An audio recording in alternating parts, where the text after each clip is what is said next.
It is 10 o'clock. We are out of time. Neil Rogers is coming up next.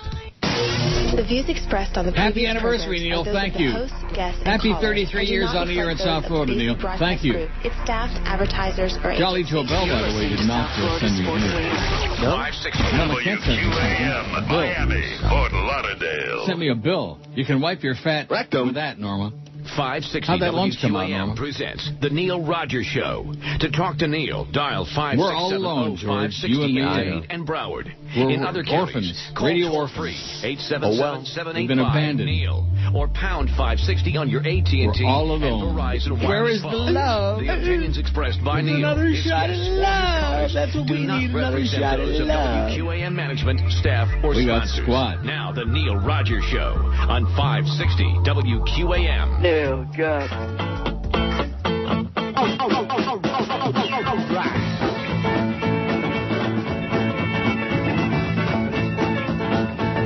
Here we go again.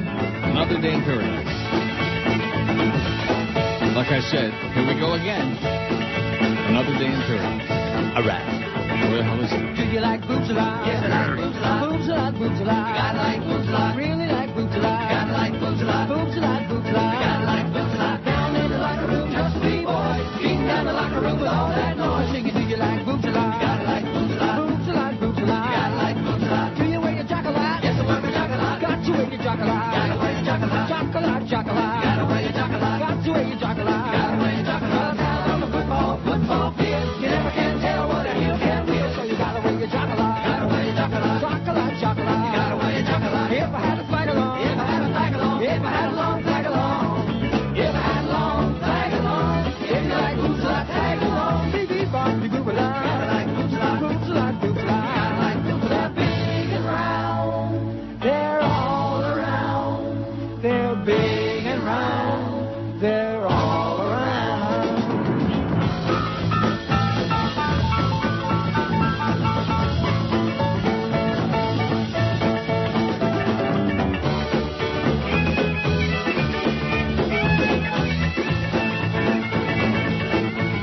Do you like boobs a lot? Yes, I like boobs a lot. Boobs a lot, boobs a lot. You gotta like boobs a lot. Do you like boobs a lot? You gotta like boobs a lot. Boobs a lot, boobs a lot. You gotta like boobs a lot. Down in the locker room, just B-boys. Beating down the locker room with all that noise. Singing, do you like boobs a lot? You gotta like boobs a lot. Boobs a lot, boobs a lot. You gotta like boobs a lot. Do you wear your jock a lot? Yes, I wear my jock a lot. Got to wear your jock a lot. You gotta wear your jock a lot. Got to wear your jock a lot. You gotta wear your jock a lot. Got to wear the jock a lot. You gotta wear your jock a lot. Down on the football field, you never can tell what a heel can wheel. So you gotta wear your jock a lot. Gotta wear your jock a lot. Got to wear your jock a lot. Gotta wear your jock a lot. If I had a flag along, if I had a flag along, if I had a long flag along, if I had a long flag along, if you like boobs a lot, tag along. Beep, beep, bop, beep, boop a lot. Gotta like boobs a lot, boobs a lot, boobs a lot. Gotta like boobs a lot. They're big and round. They're all around. They're big and round. They're all around.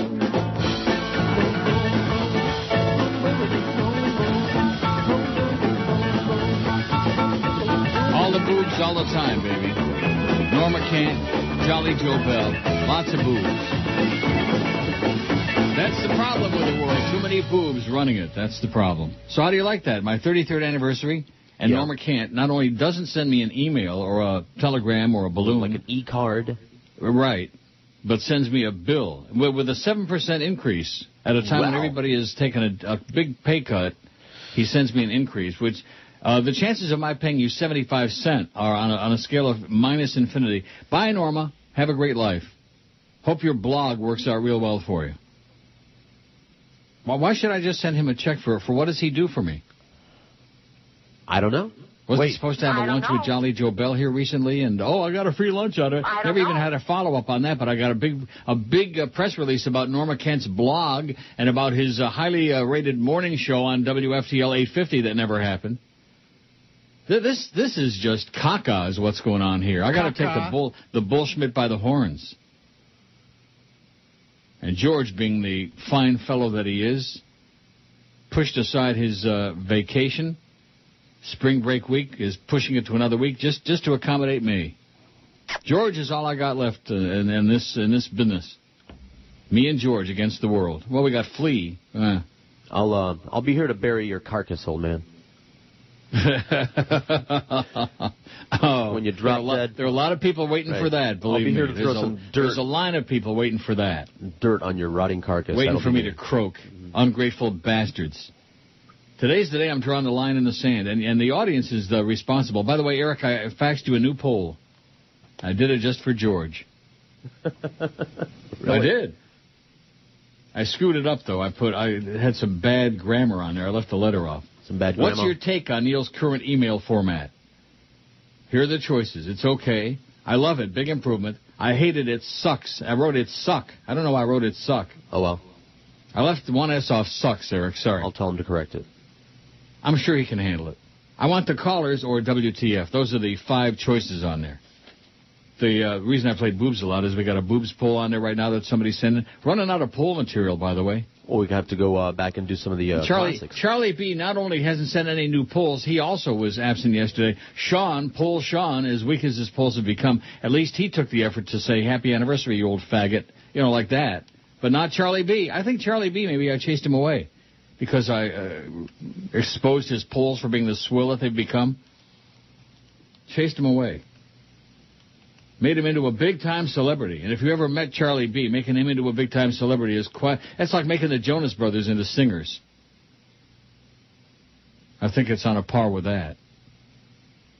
Dow is up 60 points. How do you like that? Aren't you excited about that? Thrilled to death. The Dow is up 60. I bet you the S&P is up, Neil, but it's under 7,000, the Dow, for the first time in about 400 years. I wonder what Maria B. thinks of that. Maybe it's a buying opportunity. Now that the Dow is down to 6,800 and some odd. And the loony's down to 77 cents. That's the good news for the old fag. Keep going down. Gotta go down and not up. 165 votes on... Oh, let's do this other stuff first before we dive into that poll crap.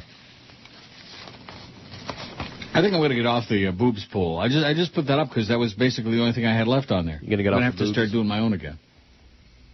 And what do you think of that poll I'm doing for your benefit? And believe you me, no matter what the result of that poll is, I want the callers back. If everybody says we want the callers back, I'm still not taking any. I think, well, to be accurate, which we don't know. I don't. Not that we care about being accurate, that it should be, what would you rather hear? Neil reading stories, Neil reading emails, Neil making sounds with his mouth, Neil taking calls, things like that. Neil making fart sounds. Those aren't fart sounds. Those are raspberries. Troublemaker. I take back anything good I said about you in the last 5 minutes. I'm an troublemaker. Agent provocateur. Stick.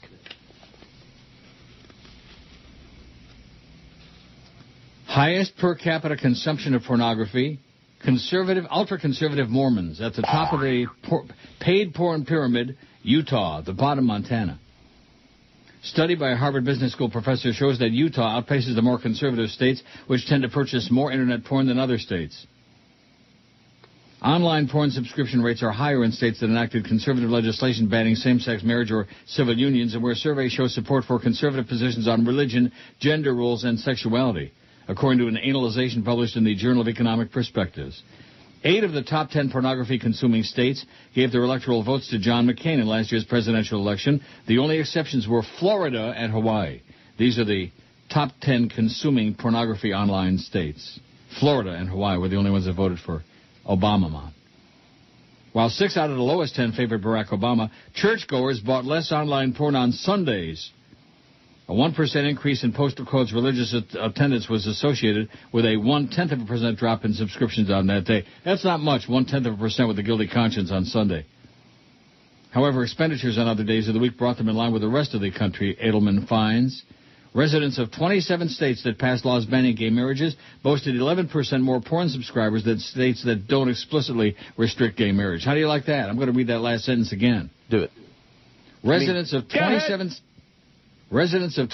states that passed laws banning gay marriages boasted 11% more porn subscribers than states that don't explicitly restrict gay marriage.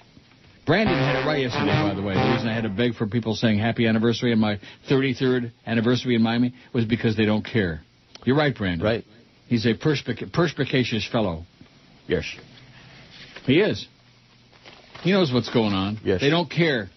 They don't care enough to send their very best. They do care enough to send their very worst, which we get tons of that. Just tons, without begging for it, without pleading, without humiliating and degrading ourselves. Last week it was Attack George week. Every week is Attack Neil Week. And, of course, give us instructions how to do the show and how to live our lives. Right. How to spend our money, how to spend our time. Sure. Because they're experts on how to live. Experts. How can you be an expert on life when you don't have one? I have no life. Pete Masiello sends me an email. Long-time listener, fellow ex-board op. You know Pete the Chronic Board Op? I know of him. He sends stuff. Since 1977. Keep going. Don't retire, Ray. How's those Leafs doing? And George is just fine when you're gone. I'm toasting you with my WINZ Wonder Mug. It's the Wonder Mug. Neil, can I have a Wonder Mug? Pete the Chronic Board Op Masiello. You can add me to the will, it says. Seriously, take care. I've been listening since the 9th grade. Wow. Pete the Chronic Board Op. He's one of those people out there you can always be sure he'll be there. You know what I mean? Yep. Always be there. Good. I'll tell you somebody else who you can be always sure is there. Oh, yeah. With all the Chronics. All the Chronics, all the Misfits, all the malcontents, the ne'er-do-wells. They're always there. This voice keeps them alive because... I have no life. That's right. Here's the poll from yesterday. 1,058 votes. I like that. That's pretty nifty. I bet you Jorge Sedano is very impressed by that. The most comfortable type of underwear. Now, is Thursday the trend? Thursday, March 5, right? That's what you said. Yeah. Thursday morning at 10 o'clock, we had another ARBA trend coming out. Some ratings, some numbers. The most comfortable type of underwear, and believe me, they'll need an extra pair of underwear across the street on Thursday when those numbers come out. Oh, some of their numbers are going to start with a, just like ours. Like at night, our numbers start with a 0. Attaboy, Jolly Joe, you continue doing it. 1,058 votes, Boxer Briefs 277, Boxers 227, and Briefs 204. Tighty Whitey's 117. I don't wear underwear 112. That's gross. 10% of this audience don't wear no underwear. Why is that? I don't know, but I hope they're chicks. Oh, God, slobs. WTF 83, Speedo or Thong Things 27, and Jockstraps 11. That was George's choice. The most comfortable type of underwear is a jockstrap. They are. You've been working on this station too long. That's your problem. Sorry. Just my Got to have a jockstrap on, man.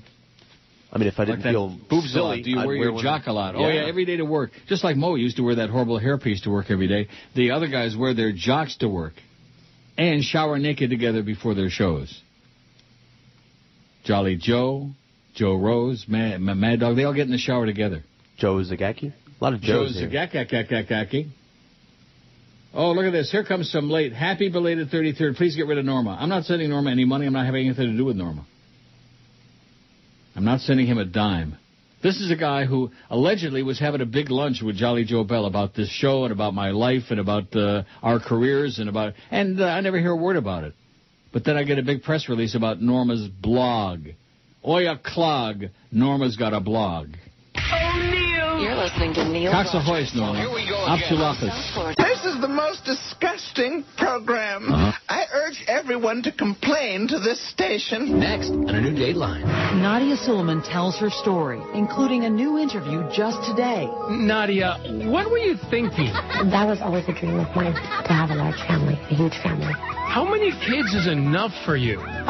Probably 50, close to 50. You know, you've got massive head problems. That's true. That is true. Yeah. You're a pussy! Hey, that's my shoe you're peeing on. Disgusting. Nadia, you gotta do something. And this is my only option. Is that a stun gun? What happened? Yeah, it worked. It worked a little too well. Commercial. Okay, I changed the poll just for George, just to prove his point that reading the email sucks. Okay. 10:17 at 560 WQAM. Happy Tuesday. We got the Big O at 2. We got Mad Dog at Shula's 4 to 7. Dolphin tonight 7 to 8. That's when everything comes to a screeching halt on this station. 7 o'clock. Kimba Bocamper puts a halt to any listening activity on this station, and then trying to follow that from 8 to 11 is DA. Poor DA. I bet you he's got a Jolly Joe Bell voodoo doll. You think? Why? And I bet you he's got a lot of sharp pins he sticks in there over and over. Keep sticking them, DA. Here's a spy report on Norma Kent from Mike. Just a spy report regarding Norma and his rate increase he's giving you. Seems Norma needs money to pay for his sports addiction. He'll be spending $1,300 to play in a fantasy baseball league in New York on Saturday, March 21st. What a silly person. Flying to New York to pay $1,300 to pick baseball players in a draft. You have to be daft Norma, you blow. A nice performance last year when you drafted in the same $1,300 league in Orlando where you got your ass kicked. I know you don't do links, but if you want to verify him being here, here it is. And it's got a link, which I'm not going to do because I don't do links. On a positive note, I just finished listening to your archive show yesterday. Happy anniversary from an out-of-town fan from the AudioNet days. What's the AudioNet? I don't know. The AudioNet days? I don't know. Neither do I. I wonder if Mike knows what the AudioNet... Well, I'm sure he'll tell us, since he told us about Norma Kent flying to New York, wasting $1,300. If he's got money to pee away on crap like that, he sure don't need any money from me, and he sure ain't getting any. That's for damn sure. The Dow's up only 30 points. It's like hovering, you know, after its 300-point drop yesterday. It's the Obama bounce. Okay, I changed the poll. Here's the final tally on the boob poll. The best reference to a woman's breast is we have 180 votes, and that's it. Boob 76, Hooters 25, Fun Bag 16, Tatas 10, Tata. Isn't that what the British say when they say goodbye? Ta-ta. Knockers 10, Jugs 10, Melons 9, Sweater Meat 6. Sweater Meat. Boy. Melons 9, Sweater Meat 6, Yabos 6, Headlights 4, Cans 4, Dirty Pillows 3, Honkers 1, and none for cones, balloons, or bazookas. None for balloons? That seems a little strange to me, don't it? Being the old fag that I am. Good old boobs. Yeah, good old boobs. Like, what's her name, Nancy Pelosi. When I find that some hetero guy out there is getting all excited about Nancy Pelosi's jiggling boobies, I know that there's some real desperation out there. Real desperation. Phil says, sorry for the belated happy anniversary. I enjoy both of you, Neil and George. Listen via the internet from my home office in Gainesville. You keep me laughing as well as the sick callers. Keep up the great show, says Phil. How do you like that? Yeah. The sick callers keep him laughing. Like that. They keep me crying. Well, we got 29 votes on the new poll. Now, you think we ought to change this? Because you were, like, thinking out loud. Yeah. Well, I think if you care at all about accuracy, then you should... if I care at all about accuracy? Which I know you don't. Part of which our I know poll you thing? don't, right. Well, you're the one that always says it's just for fun. It's just crap. That's right. Now all of a sudden you're going to be a poll expert? Yeah. You're going to be a real nitpicker on the poll? That's it. That's exactly what I want. That's what it sounds like to me. And speaking of nitpicking, I never said I hated the emails. I hate the fake emails, which are the same handful of people that make all the fake calls. How do you know that? Oh, come on. Because I don't think the people who make the fake calls have the capacity. A wise old man, to fake this one and a fake wise that old one. man taught me how to recognize chronics a long time ago. Okay, here's the poll. What's your take on Neil's current email format? I love it. Big improvement, 9. I want the callers, 8. Too bad. It's okay, 6. WTF, 4. I hate it. It sucks, only 2. Of course, all the other people who hate it, they're already gone. Right. See, that's one of the problems taking a poll like this. Once the horse is out of the barn. Right. Right what? No, I'm agreeing with you. The people left over are the people that love it. You're right.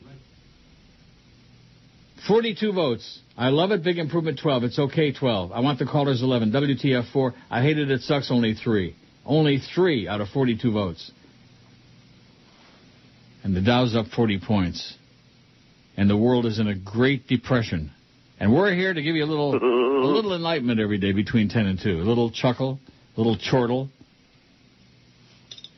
A little insight into what a toilet this business has become, in this radio station in particular. We are working from a toilet.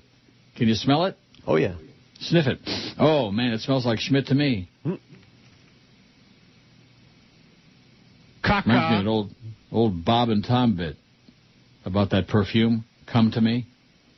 Remember that one? Yeah, I do. Long time. It smells like, gee, we can't say that.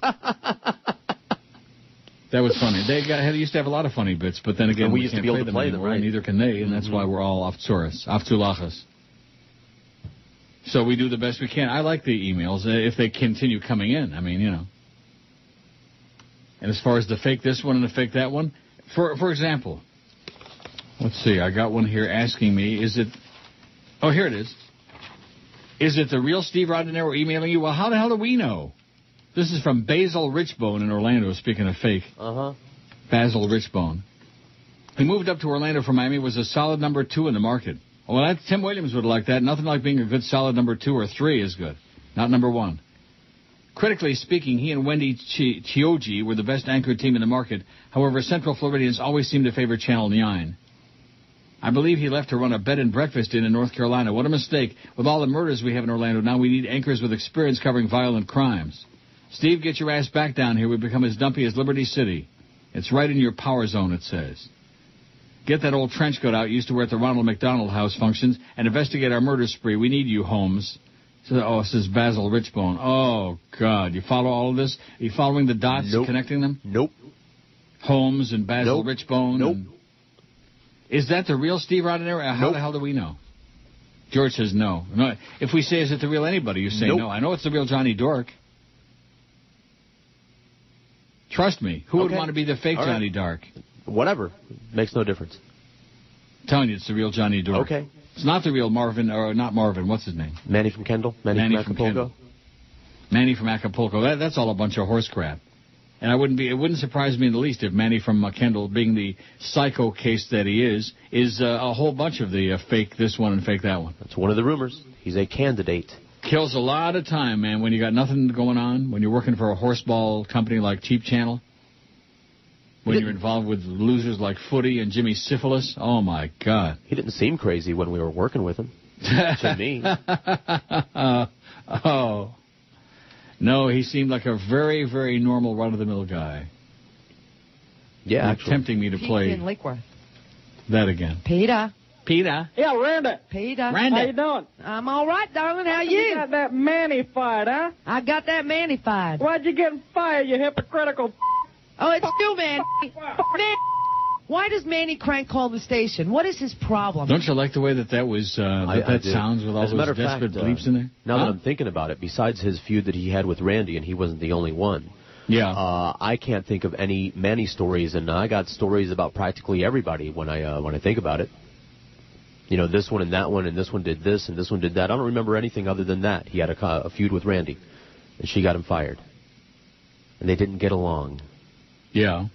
Well, that's maybe because he didn't like taking the blame for her failure. Right. That was part of what was going on. And then, of course, Babbling Brook, who came along and was like Randy Part 2. Right. Another one. She did the same thing. It was always the board op. That's it was Adam or this one. Always the board ops if they fail. Right. I forget who it was that she said it to. Like Mo. Mo was an expert at that.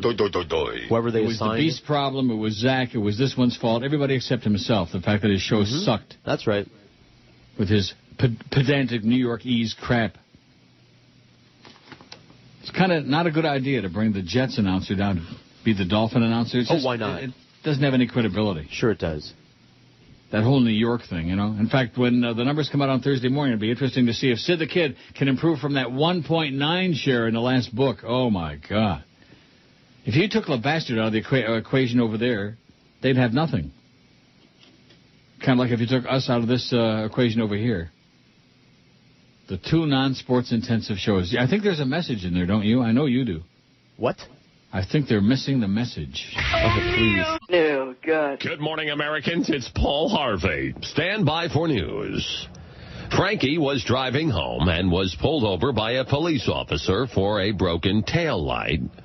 The cop looked into Frankie's car and saw a collection of knives in the back seat. Sir, the officer inquires, why do you have all those knives? And Frankie replies, well, they're for my juggling act. I'm afraid I don't believe you, says the officer. You need to prove it. So Frankie gets out of his car and begins juggling the knives. At the same time, another car with Joe and Steve inside drives by. Man, said Joe, I'm glad I quit drinking. These new sobriety tests are hard. Now page 2. Nicole sat on a plane heading for New York when the pilot announced that because of difficulties with the plane's engines, he was going to make an emergency landing. Nicole, fearing this may be the end of her life, looks over to a man sitting next to her and rips her shirt and bra off and throws herself upon him. Make me feel like a woman again, she screams. So the man rips his shirt and pants off and says, here, iron these, Paul Harvey. Good day. Oh, boy, are we going to miss him or what? I'm not. No. Well, you know me, I hate everybody. That's what I heard. Including Paul Castronova, who says, please get George off the air. He's a boat anchor to your show. And then he also says, it's going on, happy anniversary, it's going on 20 for me. Best advice you ever gave me, don't buy a house, Paul. And then I have in my pile a later one that came in last night where he says, you told me not to buy a house, and we've been on here all... Here it is. Now, do you believe these are from the real Paul Castronova? How silly. Although this is a forwarded message from Burry Jackass from Paul Castronova, subject Neil Rogers. Okay? Okay. Can I read it to you? Would you please? Go ahead. Oh, sorry. Go ahead. From Paul Castronova, forwarded message to Barry Jackass, subject Neil Rogers. Barry, I'm not sure if you got my response. My email screwed up. For further future reference, my personal email address is ba-da-da-da-da. So does 20 years make the PR show, Paul and Ron Show, the most successful morning show in South Florida history? Nobody comes close to our longevity morning drive. I hope you do a story on us when our 20th hits next January. And reading this the way it's written, you'd think that Barry was doing a story about my 33 years on the air in this town. Nobody's doing anything about it. No. It came, it went, it's gone, and now we go on, No. Maybe they're waiting for your 40th year. Yeah, hold your breath. Anyway, here's what I have to say about Neil Rogers. Quote, I've always been a fan of Neil's. When Ron and I started our show together in 1990, Neil said, don't buy a house, Paul. I'm glad I didn't listen to him. He likes to bust our chops a bit and vice versa, but it's pretty obvious he's a huge fan of our show. Right. Congratulations, Neil. I hope you go for another 20 years. Paul Castronova, the Paul and Young Ron Show. Have a hectic day. Call the show sometime, Barry, says Paul and whatever. So they're in a feeding frenzy, and of course, if anybody's obsessed with me in this show, if anybody besides Joey Reynolds and a bunch of other people, it's Paul Castronova's. Yes. Am I right? Don't forget Mr. Ego.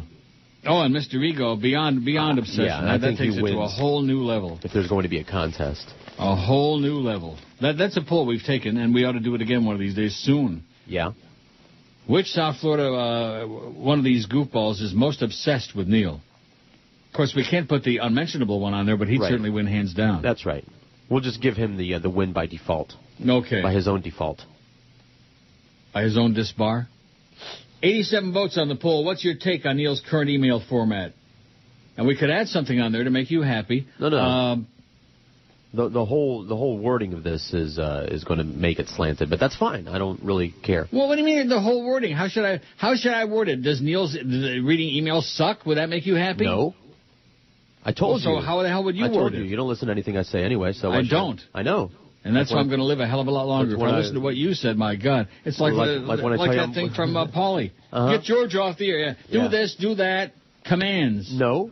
Like we're a bunch of dogs, You're really losing it. Roll over. You're really losing it. What do you mean? Like when I tell you when I'm going to take my vacations, you don't listen to that. You don't listen to anything. I told you how to word the poll. I have to take my next vacation in a certain week. It's fine. I have no option. It's fine. It's all fine. We're just making a point. I have to take it when my house is available to me. See, what you didn't understand is my house has now become I do understand, but the point that I'm making is that, you ask me a question, I answer it, and then you don't hear it. Right. Well, let me make you an offer, okay? All right. Go ahead. What would you rather hear?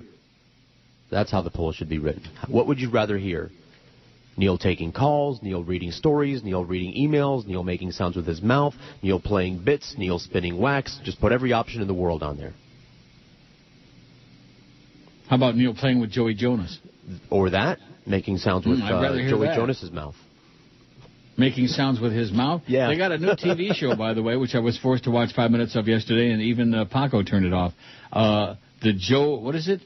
The Jonas Brothers 3D Experience, or some crap like that. On, what channel is that? I don't know. One you don't want to watch. No, I don't, but I have people in the house that might want to watch that. One of the MTV channels. They might want to have the 3D experience, as a matter of fact. I think it's on, let's see. Let me double check. It's on MTV. But that's why you don't have intimacy issues, That's Jermaine. exactly why I don't have it. Perfect. You've got it going on. Yeah. The next day, Jay takes Whitney out for dinner. And see, there are no more videos. I mean, once in a while they'll put one on there gratuitously, catch you off guard. They use them as filler. Mm-hmm. To fill in? Abzulachas. So how about if we add on here, I want to hear bedtime stories. If you want. You're going to put that on there? I want the bedtime stories? Okay. 90. Well, I mean, we could change the whole thing around, but what's the point of doing that? Then we'd have to start all over again, for Christ's sakes. Yeah, that would be awful somehow. Yes, it would. After you cut that booby pole short. I would never. I didn't like that anyway. What's your favorite nickname for boobies? Oh, if you want to check if your emails are really from Johnny Dark, Johnny Dark's real email address is, then they're not from Johnny Dark. It's named after his ham radio call sign of so-and-so, and of course, he was on WFUN years ago. You don't like links, but his FCC call sign info is at so-and-so. It says Don in LaBelle, Florida. How do you like that? His FCC call sign. Because he does that ham radio crap. So none of those are from the real Johnny Dark. Told you. You are so gullible, man. I know. Oh, sure, they're from Johnny. Johnny's obsessed with you, Neil. I'm a fool.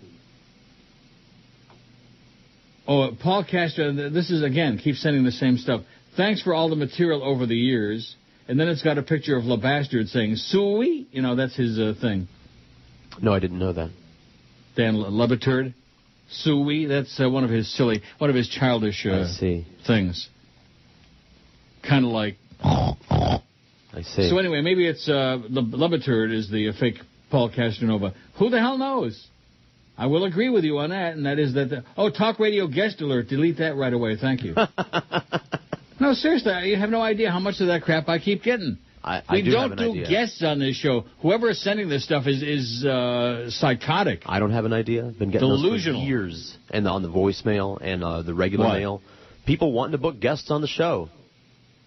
The voicemail is the most ridiculous. It says right there, don't waste your breath. If you're calling to book a guest, don't waste your breath. We don't do guests on this show. I wouldn't care if Westbrook Van Voorhees and Westbrook Pegler and Pegleg Bates were all wrapped into one. We don't do guests. It's boring. It's a tune-out. It's one of the things I learned years ago. I learned it by myself. It's called narrowcasting. It's what this station specializes in. Oh, yeah. Let's take somebody that everybody in the world hates, like that stupid Drew Rosenstein Kranz Schwartz house, and put him on 1 million times a week and chase 99% of the audience away. And, boy, are we doing a hell of a great job on that or what? Uh-huh. Oh, yeah. Narrowcasting. In fact, it's taking, like Mo says, about a slice of the pizza, a sliver of a slice. It's taking a sliver of the slice. I mean, sports, to begin with, just talking all sports all day. You know what they say? If you talk all sports all day, it chases most people away. Ooh. Oy vey. Auf zu lachas.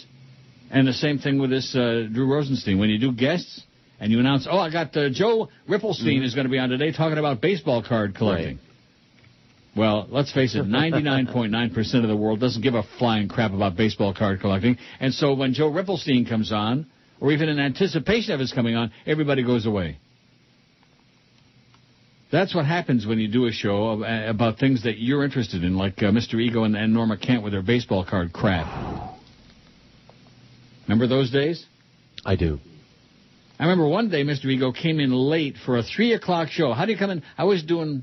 Or 2 o'clock. Was I doing 10 to 2? I don't know. I guess, on IOD. And Mr. Ego was doing 2 to 6. And he comes in late. And what was the excuse? He got back late from the baseball card show. Nice. Yeah. Talk about screwed up priorities. 105 votes on the poll. Now, did you add? I want the bedtime stories. Yeah, it doesn't have any votes yet. I know. Yeah, 1046 at 560 WQAM. You notice how I'm digging up some of the oldie moldies? I did that yesterday, too, in honor of my 33rd year on the air in South Florida. Nobody else cares, so I guess I better care. Even fat-ass Jolly Joe Bell never sent anything. Not an FU, not an up yours, not a happy, not an unhappy 33rd, nothing. He doesn't care enough to send his very best or worst or anything at all. He's a turd. He's a turd on 2 legs. That's what Clarence said. And Norma Kent, forget about it. On my 33rd anniversary, I got a bill in the mail from him. For what? For what? So you can go to the baseball card show, you can go to the fantasy, whatever that thing is, fantasy nose-picking contest. In New York? Overgrown child. That's Norma. Never grew up. Overgrown child. Oh, I want to play for the Dodgers. I want to play for the Mets. Yeah. Adam Kirshner says, and I'm sure it's the real one. Not. Happy 33rd, Uncle Neil. What's up with George? He's so disagreeable lately. From the real Adam Kirshner. I think you're right. I don't think any of the emailers are who they say they are. Even just listeners. I think even they make up names. Yeah. Right? Right. So, well, this is the thing. It's interesting. For a long time, you pushed me to do the emails. Yeah. And I resisted. Once again, it's just like with the calls. And then finally I started doing it, and I thought, boy, this is great. This sure beats those stupid ass, I'm your friend calls. Once again. Yes? I'm not talking about the emails. I'm talking about the handful of mouth breathers and what they write. And who are they? If it isn't obvious, I mean, now that I find out that the fake Johnny Dark is fake, and I'll tell you, if you could see how much email is coming in today, you wouldn't wish it on Heinrich Himmler. There's nothing. Just like you used to impress the hell out of a lot of us, how you could tell who the cranks were before they even said a word. And people would say, "How does he know?" I could tell just by what line they were calling. How does he exactly?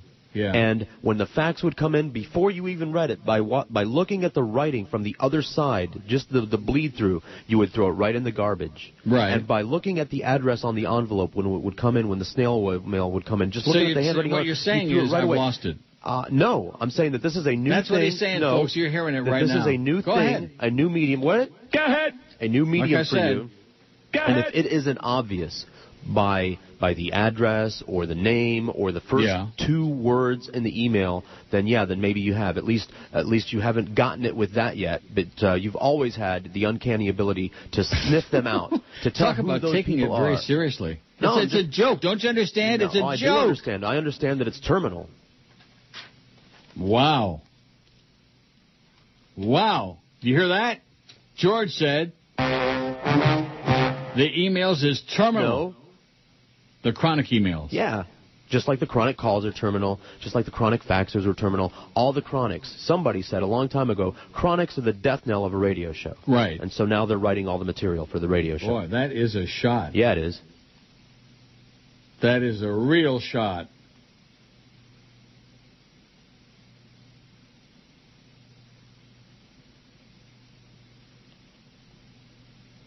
What is this thing? Yours truly, the Big O. Here's the fake Big O. I'm deleting it. I'm not reading it. Now, I can't afford to be deleting much because that was the only one I had left on there. Oh. I got some stuff from yesterday. I could write some fake emails for you. But I don't want that. So in other words, if you write fake emails, that'll be good? No, that was a joke. No, it wouldn't And be. if Manny from Kendall is writing 100 fake emails and LeBastard and Josh Friedman are writing fake emails, that's bad? Nick in Miami says, the email format is much better than listening to a bunch of no-life chronics calling to say, you're my friend, ba-ba-ba, or other useless garbage. Ba-ba-ba. I don't know. Who says ba-ba-ba? I don't know. Oh. Bah. I think that's what... It never fails that when you finally do take calls, it's, you're my friend. That loser should just go away. That way we can actually listen to the Neil Rogers Show. Congrats on 30 years. It's 33, by the way, Nick, right. in this godforsaken market. When you finally do croak, I hope that's never, they can loop tapes of your old shows that would still beat the crap out of anything else on the radio. That's not what George said. George said, I've lost it.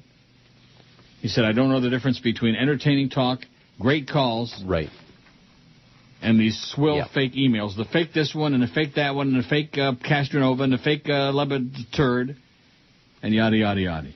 That's what George says. Yep. Well, let's see what the poll says, huh? Mm-hmm. Well, what does that mean? Mm-hmm. Well, you are grumpy, man. They're right. You know exactly how to write a poll to get the results that you want. What are you talking about?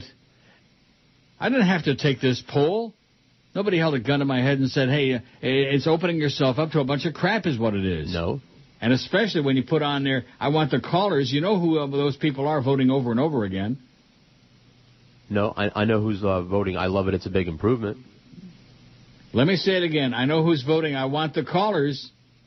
They're the same people. What's your take on Neil's current email format? It's okay, 39. I love it. Big improvement, 35. I want the callers, 28. WTF, 13. I hate it. It sucks, 7. Or it suck. And I want the bedtime stories, 5. Only 5. See, you really think, you overestimate the intelligence of the public out there. I do? Yes.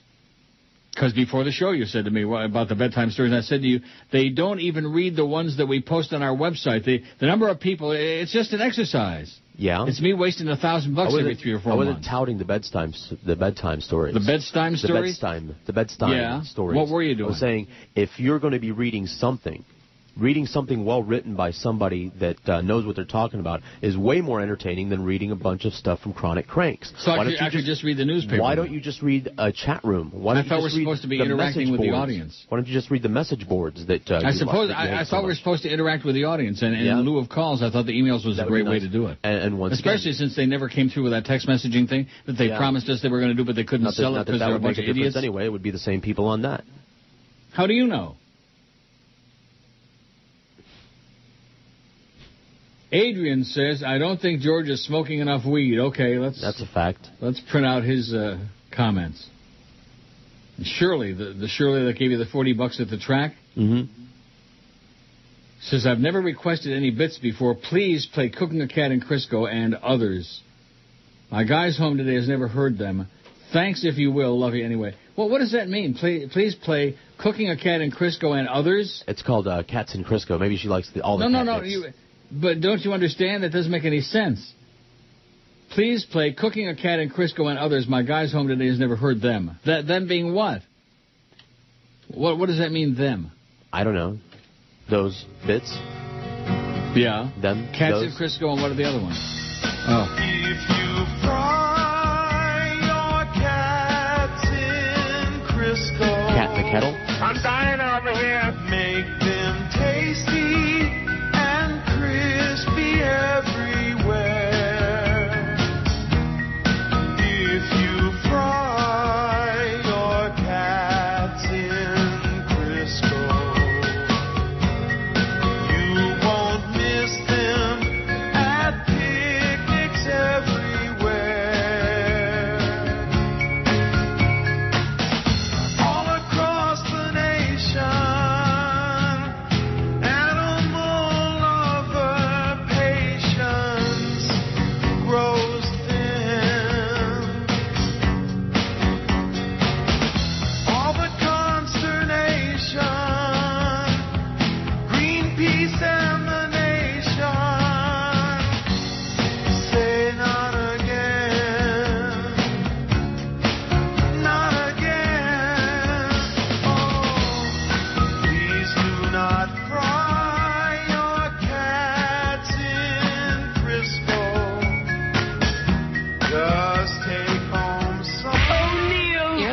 Neil Rogers. Well, this is the Neil Rogers Show. I don't know what to started. Oh. Any questions? This sucks. Being here sucks. This work sucks. We're swearing while we work. Absolutely. Profanity is making me enjoy my new workplace. So F you and F you. Just say it strong, 4 letters long, and say it to my face. You won't offend the room. We all will just assume when something hits the fan that you don't give a damn and call it more than cool. What the hell is this crap? Crap. Oh, marshmallows. Oh, yeah. I love the way that ends. It's my favorite. All right. Now, let me give you an example of what great emails are coming in, okay? All right. Here's one that says, Leo from Boynton. That's all it says. Pretty good stuff, huh? Can't beat that. It's got a phone number. Maybe once a date. Leo from Boynton. That's it. Maybe once a date. That's one of the better ones. David Woodworth says, what's the topic today? Any guests today? Are you taking calls today? David, who thinks he's really clever and very smart and amusing. That's for you, David. That's the topic today. Raspberries? Yeah. Blueberries, poisonberries. And here's one also. Now, wait a minute. Well, let's see if it's the same number. Oh, yeah, the same number as the one that said Leo from Boynton says, hey, Neil, get a life. Enough Schmidt in that radio station. Have hectic, ... Have hectic, ... I see. That's Leo from Boynton. Enough of that radio station. And now your favorite emailer of them all, Rooster Choo Choo, is back. Subject, Suckholes and George.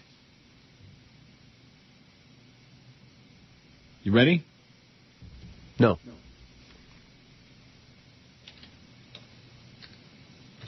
Go ahead. Okay. I had to play it because George won't, because he's surly today. Yeah. Adam Kirshner's right. You're getting really surly lately. I'm not really sure if it's not enough good weed or if it's not getting late enough or what the problem is, but boy, George is really surly. It ain't those things. What is it? Nothing. No, George don't like the show anymore. Oh, I don't like you reading chronic emails all day long, that's for sure. So you don't want to hear Rooster Choo Choo? No, I don't care. Well, what kind of an attitude is that? I don't care. Oh, okay. He says, I didn't write anything yesterday for 2 reasons. You know, it's really interesting because you got kind of a morbid fascination with that John ZTR when he came out of the closet as all those other fake people. I do. And there were a lot of really amusing emails. If you say so. I thought they were funny as hell, but you take it all seriously. That's the problem. No. It's all a lark. Right. It's all a hoot. If I took it seriously, man, I'd jump out. I'm not taking anything seriously. I'm taking it boring. Buffet prices went up as we ate, says a family at Tower Park Restaurant. Brandon sent this. Well, I'll consider it. Oh, the fake Joey Reynolds is back. Mr. Radio writes, and I have no idea what, this is from some chat room, something, like you said. Per George's request. Oh, wait a minute, I just made it disappear. And now it's back. Today is Neil's 33rd anniversary of being on the air in Miami. March 1st, 76, Neil started on 1360 WQAT. Love him or hate him, Neil's the most successful local radio personality in Miami radio history. Comments? Oh, here are the comments. I have no idea what this is from. It's a shame QAM cut his stones off. I hear people say he'd actually settle down after moving there from 610. If that's the case, I could only imagine how raw he must have been. Even in the early days on QAM were pretty edgy, but alas is right. Reply number 2. Relative to everyone else, he is still raw and edgy. Neil is frankly the best radio talk host I've ever heard. His stream of consciousness presentation combined with his bits make his show the best listened in talk radio. Those of us in South Florida are lucky to have him on the dial. Amen to that. And that's it. Those are the 2 replies. Oh, no, there's 105 of them. Well, how the hell do I find them? I should read the 105. Twice? Post 434, it says. I don't get it. Is that it? Is that the end of it? I don't know. Fake Joey Reynolds? I don't know. And I clicked on Neil Rogers, and what do I get? What does it take me to? It takes me to a blank screen.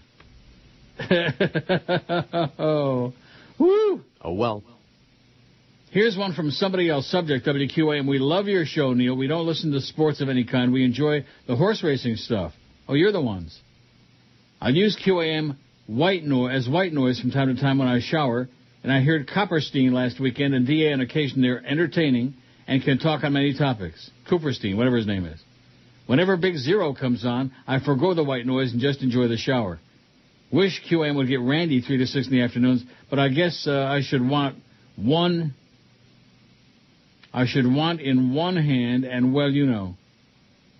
What does that mean? Luck to all in the coming year. We'll need it best. Redlands, Jim and Janet. What does that mean? But guess I should want in one hand, and well, you know. I don't know. I don't know. And I don't care. Randy 3 to 6. What do you think of that? Go ahead. No, seriously, what do you think of that? Don't you have an answer? Yeah. Great. And? Wonderful. Let's do it. Randy 3 to 6. Are you a crazy person or what? That's a fact, but nevertheless, yeah. Oh. I think it would be an improvement. Well, here's one from Devin. Tell George I can do the buck nasty, I can do the doinky doink, and I'm learning to do the rusty trombone. Well, whoop-de-doo for you. Isn't that great? Congratulations. That's it on there right now. Now, can I get back to Rooster Choo Choo? Sure. I mean, I won't read it if you don't want me to. I don't care. Get you upset. I really don't. I'll be right here. Whatever you do, man. I'll be right here. Oh, Through thick this and is thin. George's way of saying it sucks that you're reading these emails and that we need to get back to taking calls and reading bedtime stories. No, that's not what I'm saying at all. What are you saying? I'm saying that you should have the same standards for the email as you do for But you don't everything understand. else. There is nothing else. Don't you understand? There is nothing else. They have nothing to say. The first few days that we did the email thing, it was great. All kinds of different people having something to say, real people. We didn't have the fake this one and the fake that one. And then they ran out of material, just like the callers did years ago. That's right. Years ago, they have nothing to say about anything. the same people, the callers and the chronic emailers. There aren't any people. Don't you understand? There's nothing on there right now. They have nothing to say. Misfits. They're the same mouth breathers, except when they can't call in, they'll write in. It's the same pack of mouth breathers, and they bore me whether they're on the phone or on the email. So go ahead. Rooster Choo Choo says, I didn't write anything yesterday for 2 reasons. Sunday was your anniversary. I didn't feel compelled to write if I was already a day late. Secondly, I knew all the suckholes were just going to overrun your inbox. No, they did not. It was extraordinarily disappointing. Not as disappointing as today is, though. Today is like we fell off the edge of the earth. I think it's noteworthy you've lasted this long in one market. That is admirable. Oh. Most of the 3 decades have been stopped at the top, which is really amazing. What does that mean? I criticize because I care. I always listen when I can. Please don't die yet, but change. Congrats, Uncle Neil. Don't die, just change. He doesn't say change to what, but change. Change like into some other clothes? Don't look homeless? Some clean shorts, maybe. No, I got clean shorts. I don't wear dirty underwear, is okay? Oh, good. P.S. Why are people congratulating George for the 30-plus years? He hasn't been there for over half of it. Yes, he has. And contributes very little to the show. George knows nothing about the emails. Tell him to shut up. I'm sure that many of the emails by the cranks are still useful to the show. He's just jealous because they're a more integral part of the show than he is. Their quips are better than the excrement he spills out of his stupid mouth. Will you quit spilling excrement out of your stupid mouth? So that's Rooster Choo Choo's contribution for the day. 6'1" and runs 10 miles every day, and is a he's fat, slim shut-in, and athletic and gets laid 100 times a day. Probably Reverend Jones and got a penis made of steel and all this stuff. Phil says, although I don't agree with everything you say about religion, you keep me laughing every day. Happy 33. Hope you're on for another 33. Yeah, 33 minutes. How do you like that? Oh, at least Joe Biden don't have any asses on his forehead anymore. Jesus, that was so embarrassing that day last Wednesday when it was Ass Wednesday and Joe Biden's sitting there, he's got ass on. I mean, come on. Grow up already. And this thing with Phil, he doesn't agree with everything I say about religion, like it's a bunch of man-made hokum. Bunch of made-up fairy tales to control people's minds and money for power trips for a bunch of lunatics. Well, what is it I say about religion that's inaccurate? Nothing. Phil. Don't agree with everything you say about... Well, good. It's up to you. It's a free world to a point. Adrian says, don't think George is smoking enough weed. It seems that he's getting more and more surly with each passing show. Maybe he should know his place, which he is not the host of the show. He's unbearable with his constant whining about how you do your show. Not a shot, George, but not a shot. Could have fooled me. But you need to take it easy before you keel over right on the air, though that would make for 1,000 share. Regards, Adrian. Subject, Georgie. You better take it easy before you keel over right on the air. And say, I'm dying over here. That. Carol and Ian from Hamilton, Ontario. Just amazing how many people out of the South Florida area are sending in their congratulatory crap. We were talking about that. Yeah, talking about that before the show today. Just, it's really stupefying. And that's because Dade and Broward, what they send is like Rooster Choo Choo. An endless, relentless barrage of And if you want me to quit reading the fake emails, boy, you think we got little now, we'll have nothing. See, I'm a survivor, and the reason I'm a survivor is because I know what it takes to get through the show every day. Yeah. 4 hours without any assistance at all, without anything. Here we are. I mean, look, we've been through a lot of these March 1st anniversaries together, right? Yep. Yesterday was the all-time low. Yep. Other than a couple of obligatory emails from Clarence or whatever, or from Flea after the fact, nothing. Right. Nothing. Mike in Hollywood says, want in one hand and poop in the other, and see which one fills up first. That's the saying. What? I want in one hand and poop in... He's talking about the Randy thing. I have no idea what he's talking about, neither does he. God. Congrats on 33. What was it that made you want to be the host all this time?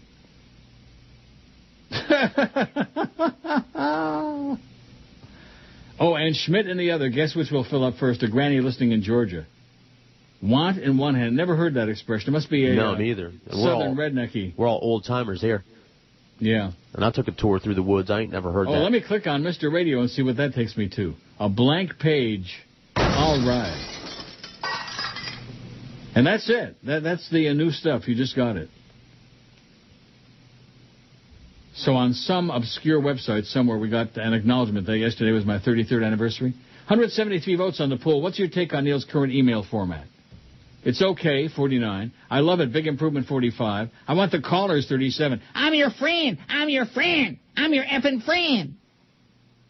WTF, 21. I hate it sucks, 11. I want the bedtime stories, 10 out of 173. What is Gordon Brown, constipated Gordon Brown with our president? God, and you wonder why the Brits are a bunch of pasty-faced, bad-toothed... The ministers have gone in times of war to talk about war. Silly-ass people, constipated fools, with that silly-ass queen. I dumped the bitch right now. Hold on. I'll have 5 pizza burger combos with a supersized Diet Coke and fries, a new contract with a 2-year extension, and a dozen Zeppeli. An oily paper bag of Gribbinus, a gallon of pistachio mint ice cream, industrial-sized box of cornflakes, a 1-month membership to Blue Boy Online, and a quart of some young guy. A Kugel sandwich on pumpernickel, lime-flavored Crisco Fluffy, a box of tripe tenders, 10 Neely burgers, a Bromo seltzer, and a pocket full of Miracle. For now, yeah. So anyway, Neil, are you still there? With these contract negotiations underway, I should bring your attention to... Hey! And wait a minute, Neil. Hold on again. Excuse me. Did you say trays? I said tripe, not trays. Tripe tenders. Oh, and do you still have those free baseball cards of the Faggoty League? Okay. There's your bad salami. Hey, Norma. You fairy. It's 11:18 at 560 WQAM. We got the Big O coming up at 2, although the line is forming outside the building already, a protest. No mo Big O is what they're saying. Isn't that what the signs say? I thought they were lining up for auditions. Hey, listen, if they're breathing, we'll put them on. Apparently. If they can say, give me the ball, we'll put them on. They're breathing. Mm-hmm. Brian in Orlando says, see again, out of the market. Right. Happy belated 33rd. I've been listening for about 22 years. Started listening when you moved to middays in WINZ. I've enjoyed your show through the years. I missed the non-crank calls, but I do enjoy most of the emails. What non-crank calls? Those must be the ones you get. Must be. They're a big improvement over the bedtime stories, the emails, he says. What's George's problem today? He's sounding a lot like the bird when you would talk about the Cubs on WIOD. I have figured out how to listen to your show on iPhone. It's like FM. Best thing since sliced bread. Well, that's what everybody seems to be saying. Listen to the show on the iPhone. Yep. Comes in real loud and clear as opposed to that QAM signal. This is a fact. How can we still be on the air? How are we still functioning? And by the way, it occurred to me since what occurred to you? We were talking about it this morning. All the love that you get from out of town as opposed to in town. Yeah, I'm sure you remember it because I do.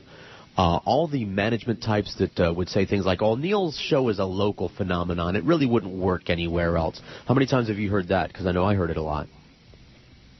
As the excuse for all these companies not wanting to syndicate your show, like Cox, because they could have just opened up a pot. They would say, well, Neil talks about South Florida stuff. Well, that's because I'm on the air in South Florida, okay? If I were on the air in other places, I would talk about other places, but I'm not. So it doesn't make any sense for me to talk about Ypsilanti, Michigan, or like that. That was always the excuse. Oh, well, Neil's show would the excuse is that I got Norma Kent, man. I'm the only talk host of any in the top 6,000 that isn't syndicated or something. Oh, here we go. Susan Smith says... Don't know where to buy pills? Oh. Cialis, no prescription required. That soft go Cialis? Cialis. Get out of my face. Go do some shrooms in Cialis.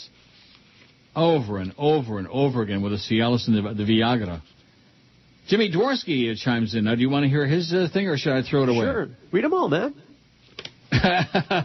Look, the only thing, like, for the Rimmer thing, like, using that as an example. The Rimmer thing. When Rimmer was on. And obviously I had no interest in the hockey shows. No? No, none.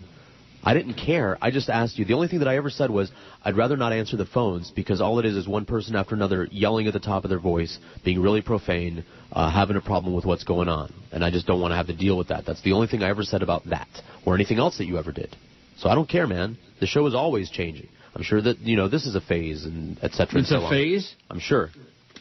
I'm positive. So, keep when in doubt, phase it out. Go on with, go ahead. With your bad self. I'll be right here. Surly. Really, really surly. And talk about changing. You're the guy that used to, The lightning lane, coming to the wire. Beckett, King Chip on the outside. That used to what? King Chip.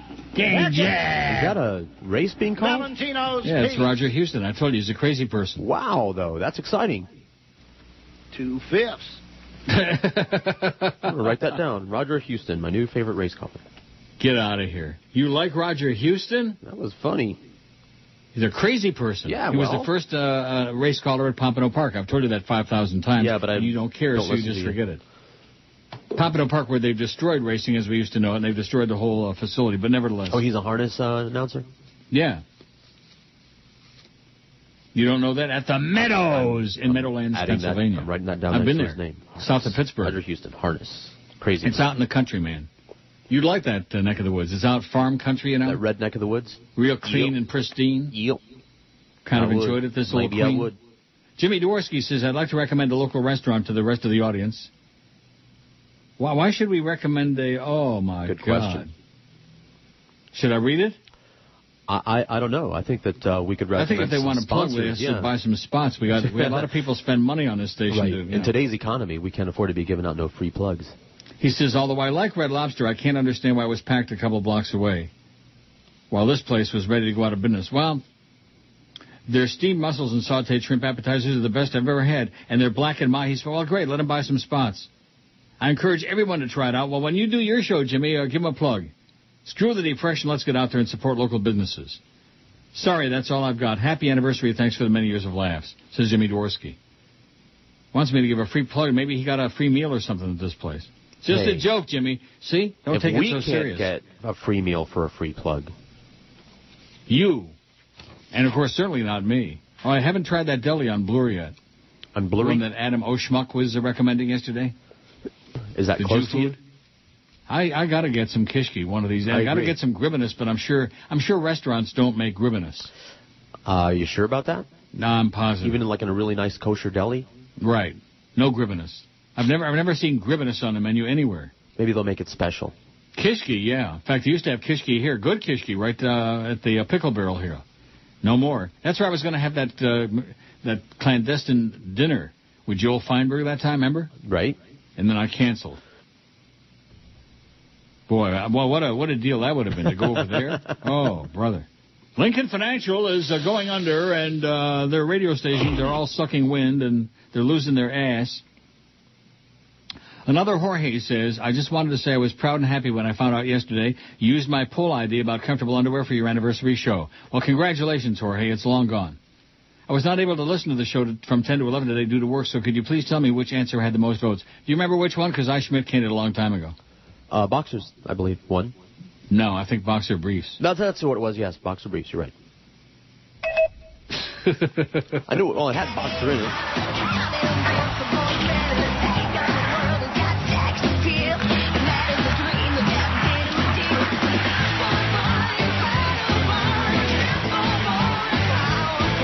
Why is it that so many hockey players are so hot-looking and so many football players are so ugly? I don't know. Also, says Jorge, I still don't understand why so many people hate on George. They're just jealous. Happy anniversary again to both you, Neil God, and your son, Jesus George. Love, another Jorge. Phil Ark, who is ordinarily surly and contradictory, says 33 years and counting. Felicitations to you, Neil. Congratulations on decades of successful radio entertainment. I apologize for not being able to express my well wishes yesterday. I was at the hospital having my rectum examined. Insert gay drop here. Have been bleeding profusely from my anus. Wouldn't that get you a little bit concerned if you were bleeding? That's what we hoped for Joe Bell. Maybe Phil Ark is Joe Bell. Don't worry, I'm not dying yet. You won't be so lucky. The doctor asked me what I've been eating recently. When I said corn on the cob, he jumped up and said, "That's it." Apparently, corn scrapes and cuts the walls of your intestines. The devil, you say? No. In one hand and Schmidt in the other. Well, enough of that. I wrote to express my appreciation. I appreciate your talent and show, always listening, Phil Ark, who alternates between being, licky like today and just being a pain in the ass for no reason. P.S. like this. P.S. Why is George so sour today? Did the car deal not come through? Tell him to stop taking the email so seriously. That part I agree. Stop taking them seriously. Just a bunch of crap. I know. That's my point. Aren't you the one that always said just take the money? We don't care. I don't care. So why should we care? I don't care. So stop caring so much. I don't. Good. Neil? God?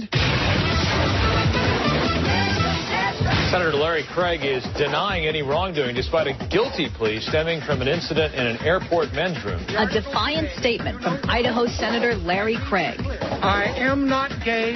I have been gay. Idaho. All right, let's have a little coming out party. Come on out and show us what you got. Hello. Here we go. I am not gay. I have been gay. Idaho. Hello, and Hammond. In 1982, the newspaper reported Craig had sex with a man in a bathroom at Union Station in D.C. But now I know you're gay, so it's all good, girlfriend. Okay, 11:31 at 560 WQAM. You'll be pleased to know that now they've turned their attentions from you and they're turning on me. So that's good. Okay. After yesterday's anniversary show, most of it is bah, bah. That's right. Because that's what South Florida does best. Although Bill says George is sounding really surly and caustic today. Tell him to get laid, smoke one, and relax. It's only a radio show, okay? The sports format is dead. Bring entertainment radio back. How do we do that when we're not allowed to do entertainment radio? How do we do that? Das ist verboten. What? Yeah, this is right. Steve says, happy anniversary, Neil. You've entertained me for years while working on the road. When I lived in Tampa back in the day, I remember the WSUN trifecta, you, Phil, and Rick and Suds. And work flew by from your humor and insights. I'm in Fort Lauderdale now, so chalk up one letter of love to you and George from somebody in South Florida. I sent George some of the music that I hope he'll check out. Some new music. You check it out? I don't know. I don't remember. Must have been a long time ago. Yeah, he forgets. He's got a memory problem. That's right. I smoke a lot of weed.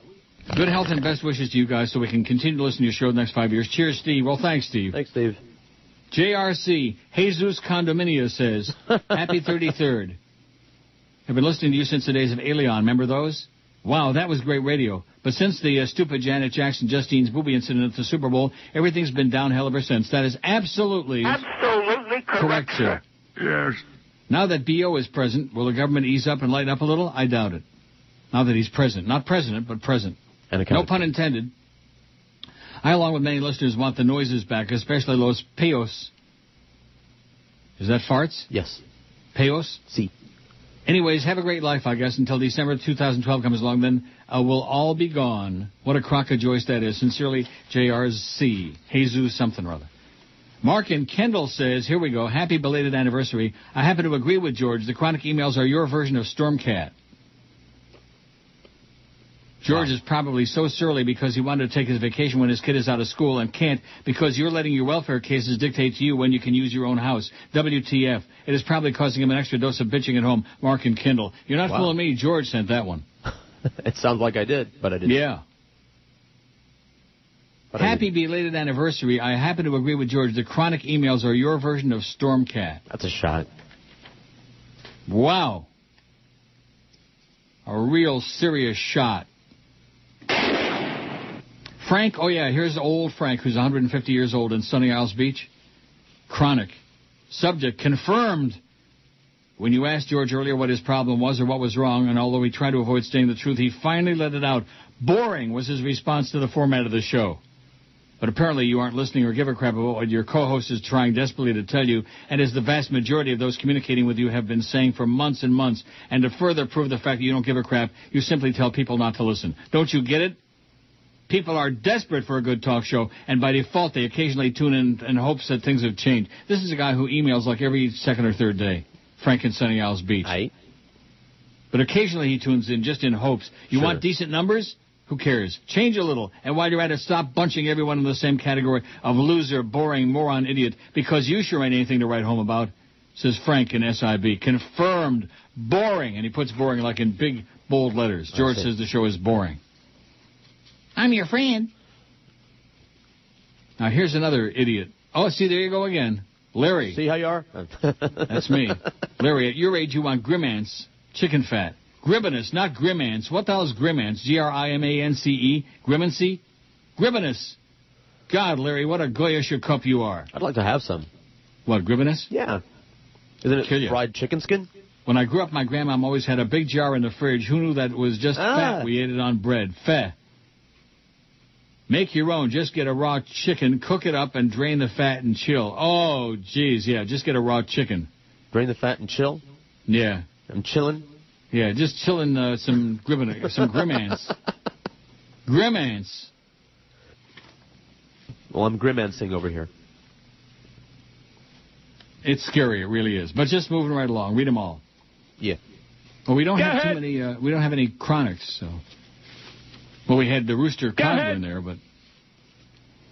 Alex says, happy 33rd anniversary. Been listening to you since WIOD days. Wishing you many more on the radio. Take care. Thank you, Alex. You got no complaints, no beefs, no ripping. No, after the anniversary show, they hated that yesterday because they had to be. They didn't have to be, but they felt compelled. The Spirit of Christ compelled them to be on their better behavior. Put them on the spot.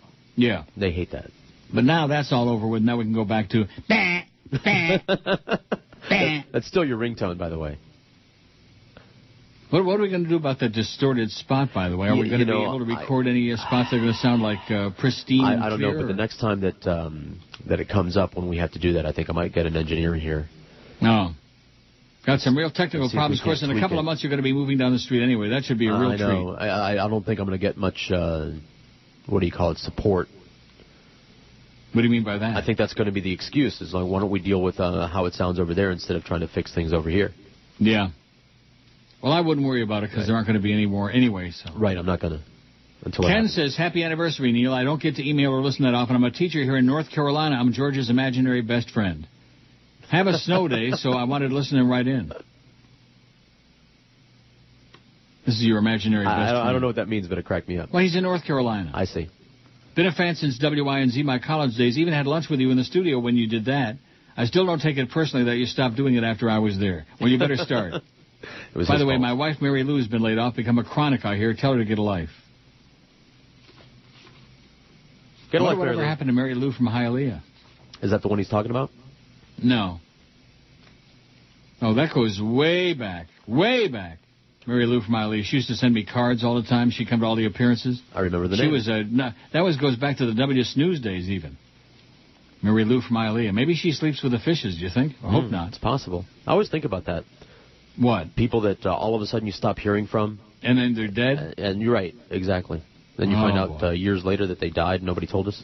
Yeah, how come somebody don't tell us about Mary Lou from Hialeah and some of those other old-timers? Like Gil Siegel. Oh, hi there, Neil Rogers. Gil Siegel from the Brothers of the Shepherd, Camilla's house. Never forgive Craig Worthing for sicking him on me, Gil Siegel. That was just... You talk about stormy. Stormcat is like Walter Cronkite compared to Gil Siegel, but nevertheless, he's dead. Mike Johnson follows up to tell me what AudioNet is. To tell us. Please. The AudioNet broadcast was the advent of streaming broadcast in the mid-'90s and was how your show was initially broadcast when you moved over to WQAM so us out-of-town listeners could listen. AudioNet. Unfortunately, that slimeball Mark Cuban was the financial entrepreneur behind this endeavor and became both rich and a public figure. On second thought, maybe it wasn't such a great thing as though we get to listen to you as out-of-towners, that S-bag Mark Cuban got rich. I can't say scum. No. Don't. Well, by itself, I can't. No. Certainly don't say bag. Breaking news. Oh, well, that's about the Marlins. The Marlins. Do we care about the Marlins? The Marlins? How about the Marlin Beach? Yeah, it's pretty slim and grim. They don't know whether to scream or eat a banana today. Maybe they can and do both. Maybe I'll just stop reading the chronic emails, the ones from Buried Jackass. Although every now and then some of them have some worthwhile information in them. Every now and then. Not very often. What? Every now and then they do. Yeah. Mostly not. A smart man could sift through those in no time flat. Here's a recent photo of Wayne Arnold's wife at Royal Castle. I'm sure the audience is going to really appreciate. Oh, my God, terrible picture. Really? Send those to me. She's got a sour look on her face. It's the kind of picture you wouldn't send to anybody. From a friend. Oh, yeah, a friend. Friend my ass. Here's one from Chris. Why is George so contentious today? He makes Hank Goldberg seem cheerful. Boy, that's a shot. Yeah, I'll say.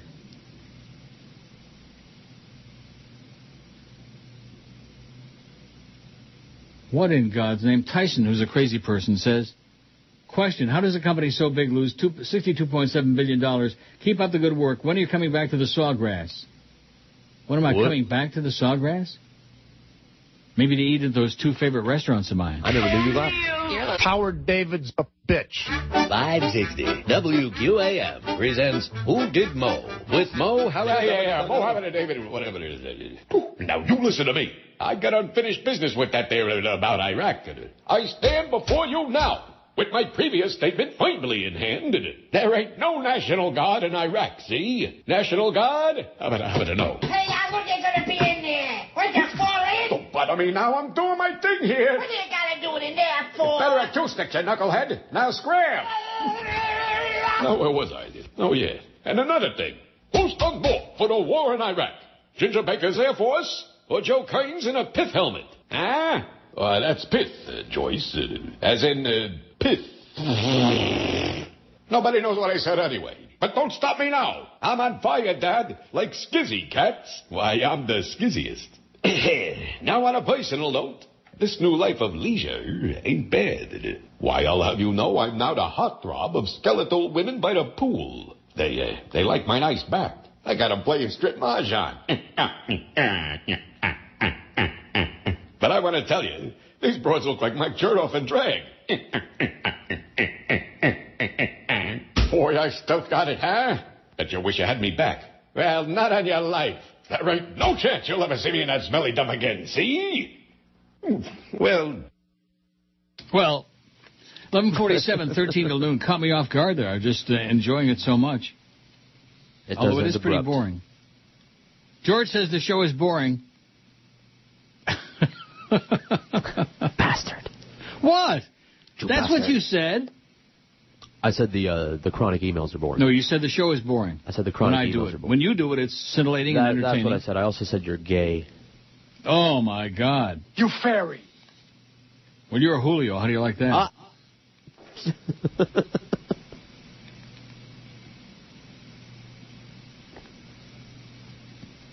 Julio, speaking of Julio's, Paco's got the dentist at 2:45 tomorrow. They're going to be drilling? It says, remember me tomorrow, okay? Remember me. Not remind me, remember me. Remember me. He's got a little language situation. A lot of people Not as much as some people in South Florida. This is a fact. Well, Larry comes back at us, at me, and says, I'm sorry I didn't spell Grimance right. The word is not in spell check. Just because someone is Jewish doesn't mean we know how to spell Jewish. You hurt my feelings, so I'm off to the Hard Rock for my free tickets for Motley Crue. Grimance. How can you spell Gribanus the way he's spelling it? Grimance. Where's the B? Where's the beef? If he would have written Gribanus, Gribinus. You know, at least that would have been a feeble attempt at spelling it right. I don't know how you spell Gribanus, and who the hell cares? But don't spell it Grimance. I grimace when you write me Grimance. Right. He writes again the same word. From McDonald's, grimace. Ian says, here's to another 33 years of cantankerous talk and battling against ulcer-creating incompetent management. You're the best, Pally. That's what Ian said. Hiya, Pally. Thanks, Ian. See, there's some people out there who, you know, are on their best behavior for a couple of days, care enough to send their very best. The fact that I had a bag yesterday and the fact that nobody inside the building, you know, your buddy Flea there, he is just all talk, very little action. He did a good job on the streaming, though. Thanks to him for that. Yeah. Getting those same damn 10 spots, those big O spots over and over again, and putting some stuff that has to do with the show on there. Something that's amusing that people can listen to. He did a really good job on that. But in terms of my anniversary, and of course, whose fault is that? George. That's right. That's the producer's job. That's right. Is to go in here to the promotions guy and say, listen, you little piece of turd, you little Jew bastard. After the rip job that I got, and you made me promise not to ever do anything like that again after me and Cheryl went. No, I'm not talking about getting a bunch of people on the phone to call in. Whatever. Because we did more than that. You know, we made a big deal out of your anniversary. Yeah. And you said, don't ever do anything like that again. And I said, like okay. Having a whole bunch of people call in and embarrass me, yeah. Happy anniversary to you. Happy anniversary, Uncle Happy anniversary to you. Well, it seems to me that last year they did something with the liners, you know, like, to Neil Rogers' 32nd anniversary today, blah, blah, blah, congratulations to Neil. You know, some corny stuff. At least an acknowledgement that I exist. See, that's one of the things on this radio station, as you well know, and are always bitching and bellyaching, and rightfully so about, is the fact that we're like on an island. That's right. The redheaded stepchildren. That's correct. We're orphans, man. We're no part of, and that's why nobody else on the station was saying, hey, happy 33rd to Neil or whatever, because they don't listen to the show, they don't know anything about what's going on in the show, and they don't give a flying crap about the show. Just like we don't listen to their sports garbage. Right. They hate it. And anybody that wants to compare the emails to Stormy needs some serious assistance, Mark. And they hate being reminded every 4 times a year when the ratings come out. Yeah. How their ideas suck.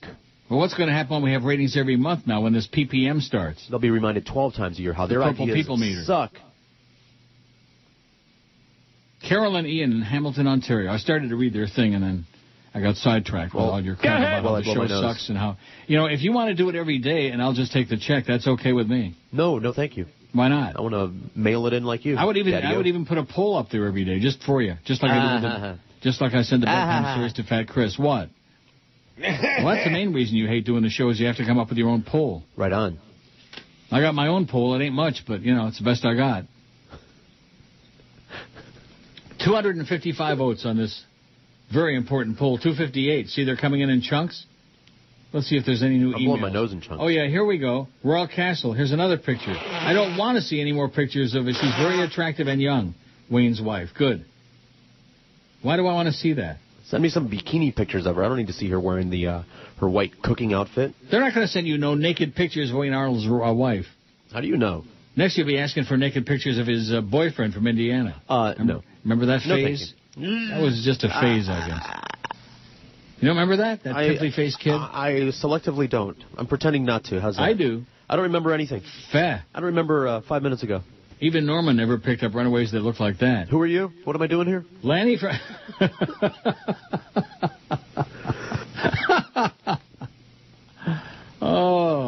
Lanny from Kendall says, I've happily listened to you on and off since you were doing interviews nightly on WKAT. I wasn't doing nightly. I was doing middays on KAT.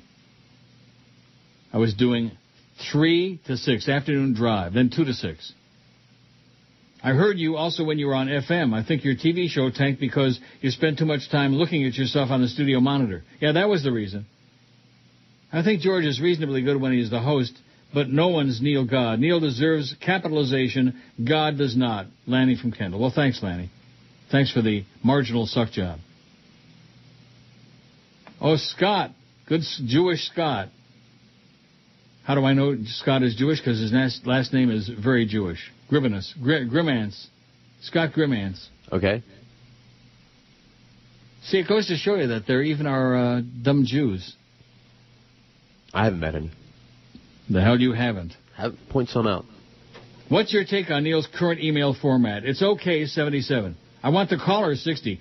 I'm your friend. Hi, Ron. Oh, I sure missed that. Like a big bowling ball-sized tumor.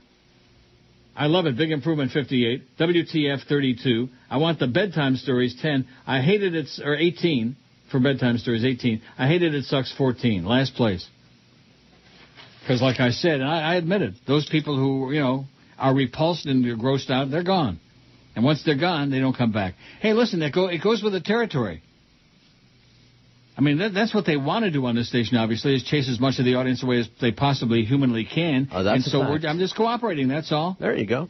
I mean, once upon a time, we always could depend on those big numbers, ratings, bonuses, stuff.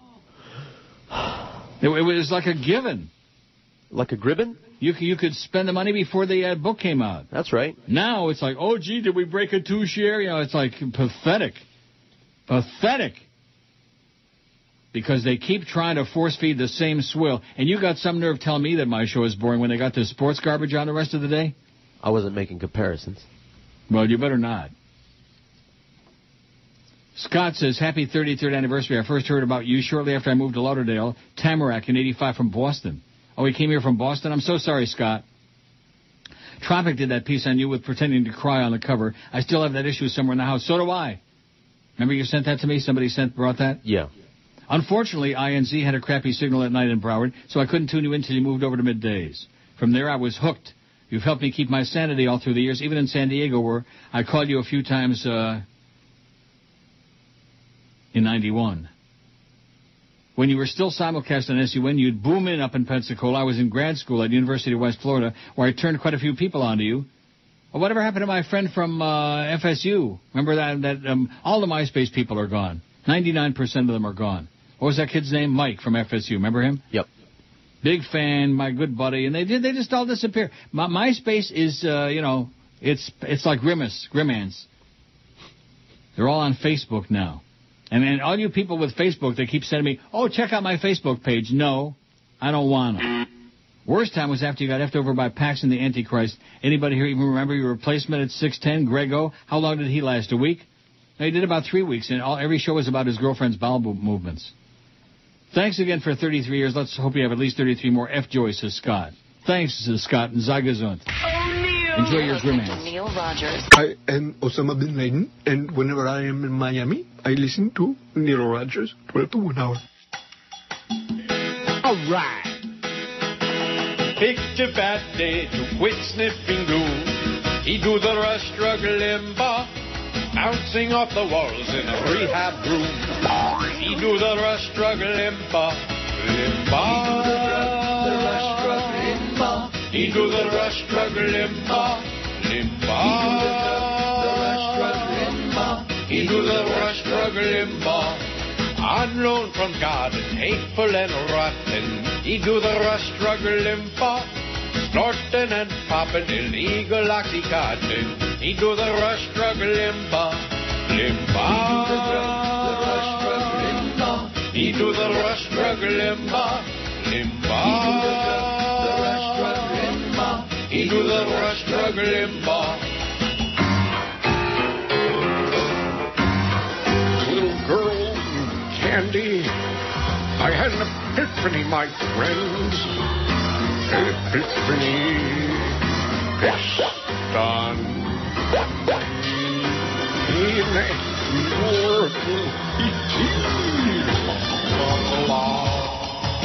Under the rug is where the story's going. He do the rush drug limber, damage control so they can pigeonhole it. He do the rush drug limber, the rush drug limber. He do the rush drug limber, the rush drug limber. He do the rush drug limber. A fat Adolf Hitler in heat without the mustache. That's the Rush. Just out of control lately. And this is the best the Republican Party's got to offer. Bobby Jindal, Sarah Palin, and out of control Rush. Great. You think he's back on the oxys again? I don't think he's sure ballooning back up again, I'll tell you that. Yeah. What's your take on Neil's current email format? That's our poll question. Very important because George hates the show the way it is right now. He wants me to go back to those calls. Right. He wants me just to read articulate emails. If that's the case, see ya. What? Do you have any idea? Well, you do have an idea because you do the show often yourself. Right, and I've been ignoring cranks for years. Same as you. 4 hours. Yeah. From nothing. I know. It's called making chicken liver from chicken droppings. Making gribbinus from what? Brandon sent me the recipe. Leave it to Brandon. Thanks, Brandon. You're the one hope, the one ray of hope out there. And it's spelled Gribenes. Now, I can understand spelling it with maybe instead of one of the E's an I or like that, because who the hell's ever seen the word gribbinus in print? Me. You have? Well, just recently. Oh. Schmaltz and gribbinus. And it's got the recipe. I'm not going to read the damn recipe. Schmaltz it's got a picture of it, too. Thing? It's got a picture. It looks really gross. Always use a non-stick pan, a medium-sized skillet. And don't add the onions till the fat is melted and the skin pieces have started to brown, or the onions will cause the mixture to stick to the pan, even if a non-stick pan is used. Schmaltz. When you cook chicken, save all the fat and skin, including the neck fat and the skin. Oh, it's amazing about old Jewish women, and probably, I don't know who else, but old Jewish women who would eat every part of the chicken, even the pupik. Oh, my grandmother would eat the pupik. Did you ever see a chicken pupik? Not lately. You don't want to. Notice I didn't say it just this morning. Thank God for that. Yeah, I remember that. That's a good poll question. What's more boring, Neil reading those chronic emails or George saying just this morning? Uh-huh. That's an excellent poll question. In fact, maybe I'll just go ahead and put it right on there. Go ahead. Yeah. Bastard. Go ahead. Yeah. You're surly lately. I've been ignoring those people who have been observing that because I think that they're just, it's more just cheap shots, which is what they specialize in. Mm-hmm. But you're a little surly. Whatever you say. And I'm very sorry that it turned out that the vacation thing's conflicted there. That very seldom happens, almost never. Not surly at all. You're surly about it. If anything, your wife is going to be surly about it, and then she's going to cut you off. We have a discussion before the show, and you come on and misrepresent everything I say. That's fine. No, I do not. Yes, you do. What did you say? Nothing. You said go right ahead. I'll be very magnanimous, and I'll make do. Right. I'm not even talking about the vacation. My daughters are going to be very upset about it. I'm talking about what I said about these emails. You said they suck. I made a comment in passing, and it blows up. You said they're like Stormcat. Yeah, right. By the way, I've never written a fake email in my life. Well, anyway, it's about time you started. That's a good point. Might as well. Hey, listen, you should take a lesson from Jerks, okay? He used to go around the building. Right. This is a true story. I know. Go around the building and putting people up to making fake calls to his show and telling them what to say. Contrived crap. Oh, my God. How long did that, how many days, about 30 how many minutes did that piece of crap show last? The Jerk Show. Coming at ya! I mean, did you have to be a radio expert to know that was going to be a massive failure? Coming at you! Oh, God. And look what we got now, the big... Oh! Wow. Almost makes you Jones for that coming at you. Jones. What's your take on Neil's current email format? It's okay, 81. I want the caller, 64. I love it, big improvement, 59. WTF, 32. I want the bedtime stories, 21. I hate it sucks, only 15. And 10 of those are George. Right. Oh, here's the picture of the Gribbinus. Ooh. I don't know. I just don't remember it looking quite like that. But it's got to be cooked really, really brown and crisp. And the onions have to be real crisp. Making me hungry. And to give you an agita, give you a heartburn, the likes of which you never even dreamed you could get. That's what Gribbinus does for you, man. It makes hair grow on your ass and give you a big, nasty heartburn. And you'd be very proud of me. Starting at 1 o'clock, I'm going to start getting my clothes on. I'm going to get in my Corvette at 2 o'clock, and I'm going to drive myself. Why should I, as much as I like my cab guy, he's a great guy and very funny. And a good friend. But why should I pay him $120 round trip when I can drive there myself for the gas? Right. Right? I drove last night, and with Paco, and we got there alive and came back alive in one piece. I mean, you don't drink, so there's really no reason for you not to be driving yourself whenever you're able. Well, what does that mean? I don't drink. A lot of people drink and that's drive? Why they take a cab or a limo or that's a bus. That's one of the first things I taught Paco Cita, man, is no drinking and driving. He's taken that to heart, which shocks the hell out of me, but nevertheless. I'm serious. That's one of the ways. If you want to screw up your life and maybe somebody else's, that's the surest way to do it is drink and drive. That's right. Take a cab. Carol and Ian in Hamilton, Ontario. I keep threatening to read their email. Hamilton, Ontario. you know what it's like? It's like the Jacksonville of Canada. A lot of smokestacks, a lot of pollution. Horrible place. But I'm sure very nice people who are stuck in Hamilton. Congratulations on 33 years of service in South Florida. We listen whenever we're in the world thanks to the Internet. See, even they're knocking Hamilton. I guess by saying they're in Hamilton, they're not in the world. And you're right. It's fun to have my friends in Australia and Scotland listen and see the looks on their faces. They don't get it. Neither do I. I don't get it either. I used to get it. People will ask, what's the show about? Nothing. It's about us just making sounds with our mouth. Keep up the good work. Thank you for entertaining us all these years. Carol and Ian in Hamilton, Ontario, as the out-of-towners continue thanking me profusely. The people outside of South Florida are like nice. The people inside South Florida, and I can understand why, they're surly. Surly. Including George, who's extra surly today. I would say this may be George's all-time surliest day. If you say so. It's all about that vacation, I'm sure. Nothing to do with that. I hope not. I hope I'm not screwing up all your plans. I didn't have any yet. Don't worry about it. Well, don't make any. I didn't. Good. And I won't. Well, maybe I'll change my mind. Maybe I won't be coming down there. Maybe I won't be allowed to be in my house during that week. I don't know. It's all good, man. You got to understand, I got to check in advance. It's like making reservations at a hotel. I got a special website I go to online, and I got a link that tells me whether or not I can be in my house that week or whether somebody's relatives are going to be there. Yeah. It's okay. I don't complain. Okay. Fred in Boca says, 33 years ago was 1976. That's the year the Flyers lost the Cup to the Canadians. Hockey's been going downhill ever since, says Fred in Boca. Obviously a Flyers fan. The Flyers suck. Oh, here we go. The bridge tender's son. Now, see, that's the kind of stuff, I'm just deleting it. Contrived, fake, negative, hostile. I just deleted it, thanks to you. Bridge tender's son, my ass. Happy anniversary, Neil. Takes courage to be on that long in a hostile environment that is South Florida. By the way, I love the new email format. I don't have to worry about you hanging up on me when I can tell you guys, I'm your friend. Talk to you soon. Could be him. I don't know. Yeah. Could be it. Any one of them could be any one of them. Maybe the sweat hot girlfriend is tapping out some emails. Ah, what a thought. That nasty, smelly, sweaty, hairy bitch. Thanks. You got me hungry talking about Grivenous, and now I'm not hungry again. So. Well, good. That's thanks. good. Well done. It's my new diet. Sweat hog diet? Thinking about that thing. That household is full of things. Oh, can you imagine the smell? Prozac Ron and the thing. And all the Remember the thing that almost came to work at QAM? I'll never forget that thing. And what's her name? The water Nazi. She hired him. I know. I think it's hysterical that he didn't. She show up. hired this thing. I know, he came to work, and listen, it looked like something out of Great Expectations. In your life, because it was obvious why he wanted to come work here, so that he could chum up to you because he was a big fat stalker. In your life, have you ever heard of someone not showing up to work because somebody was ripping them on the air? No. He was on his way to work the next morning. She hired him. Right. To do what, I don't know, nor do I care. He was wearing a pinstripe suit that looked like it was from... It was like a British private school outfit with the little baseball cap. That's what it was, the jacket with the little logo on it. I was going to say the 30s Little Italy back when the monsters were and one of those strong. Short, wide ties like the children wear. Anyway, so I said, well, that was the thing. And I just continued to rip him on the ear, and then I found out she had hired him, and he was supposed to start work the next day. And he was on the way to work hearing me ripping him, and the next morning, and he turned around and went home. Turned around and didn't True show story. Up. Now, why would that make a difference to him unless... You follow what I'm saying? He was a big fan of mine, don't you understand? He wanted to chum up with me. The whole point of him coming to work here was so that he could cozy up.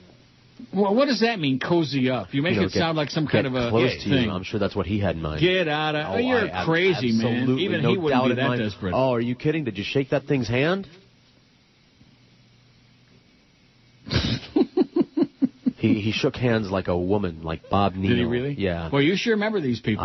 Listen, you some got people a make an real impression. good memory for That's crap. For some, yeah, he made an impression. I'll never forget that thing. The Dow's down 18 points. It was up earlier, and now it's down 18. It's the Obama bounce. Thanks, Maria. You're killing us. Hi, this is G. Gordon Liddy, and they don't come any worse than Neil Rogers. Are you ready to order, sir? Yes, I'll have the... steak, please. This man suffers from a rare form of Tourette syndrome called G-rated Tourette's. That comes with a vegetable. I'll try the... carrots, please. Symptoms of G-rated Tourette syndrome include uncontrollable outbursts of euphemisms. And for an appetizer? How about the... Shucks!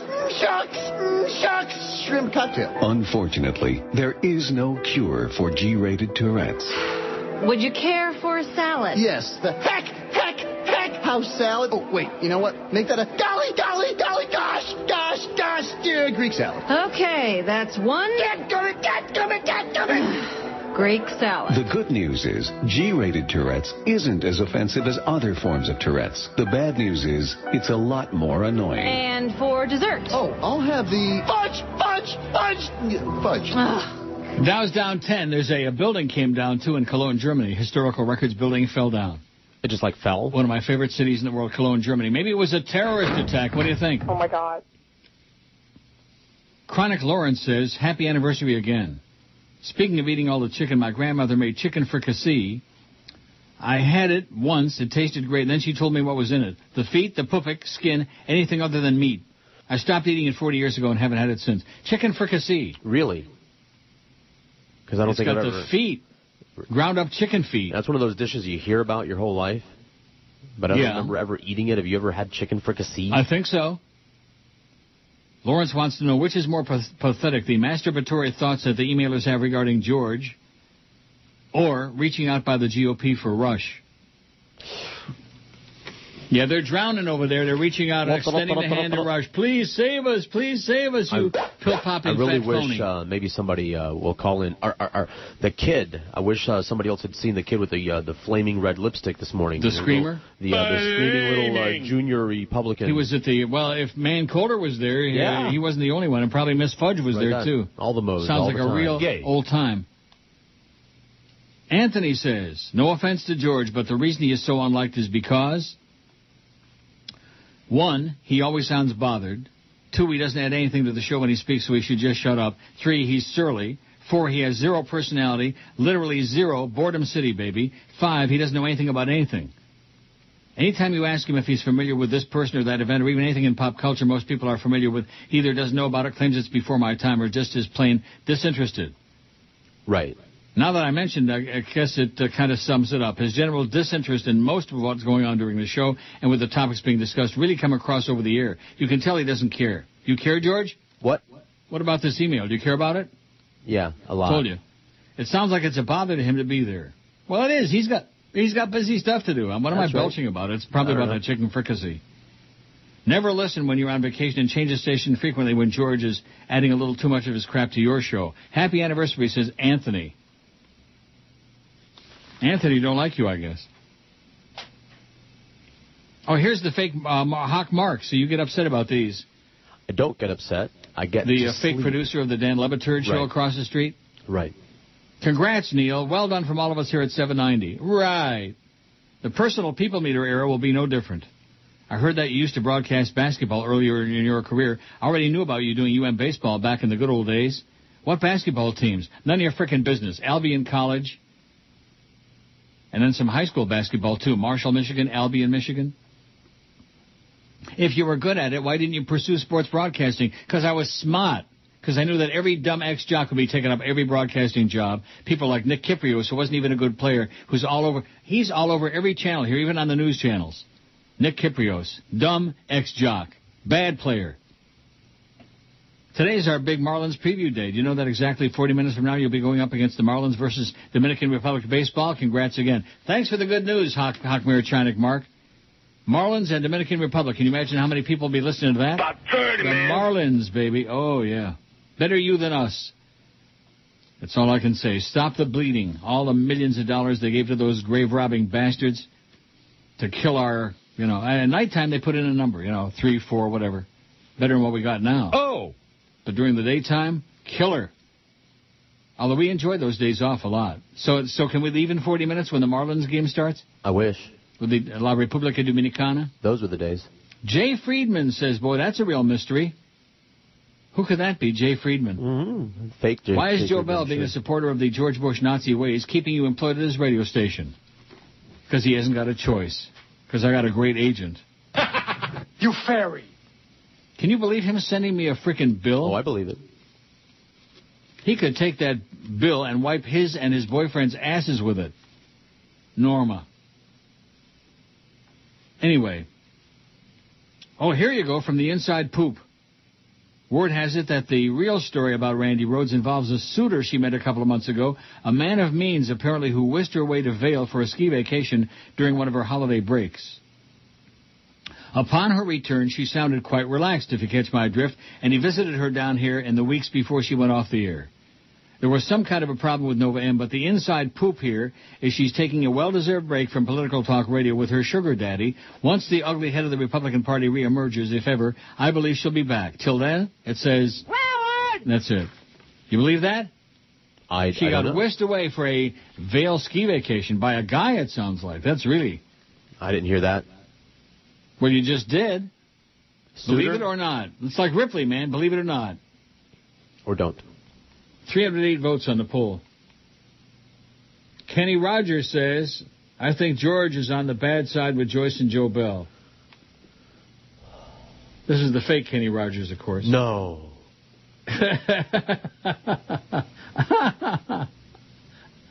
You don't believe, even Johnny Dark, and you were right about that, I was wrong. You and Reverend Jones, and have a great time. I'll be right here. Scott in Pinellas Park says, just for the hell of it, I Googled Greg Budell and found his MySpace page. No friends. Well, that's no surprise. What a shock that is. The whole world hates you, Greg. I mean, what kind of a way is that to build your career around the concept that everybody hates you, and why do they hate me? That's Greg Vidal. Why does everybody hate me? I don't hate him. He just annoys me. He's a no-talent wannabe. The Dow is up 14.5 points now. It turned around. The green arrow is pointing up. Aren't you excited? Sure. No. The fake Kenny Rogers says, everyone, I think George is on the bad side with Joyce and Joe Bell. Why wouldn't he like the email format? It gets the audience involved, keeps the content controlled, makes it easy for us to hear Neil, the main talent, talk, and give his opinion on our rubbish. It's fun and fast. I think George is playing good cop, bad cop with us here, man. I sense something is going on. I'm going to get to the bottom of this. Anyone who listens to this show wants to hear Neil talk. That's all there is to it. Neil, God, watch your back because George may be the Judas of your show. Go ahead. Bah, bah, bah. It says, the Kenny Rogers. It says, go ahead. Bah. Are you the Judas? Yeah.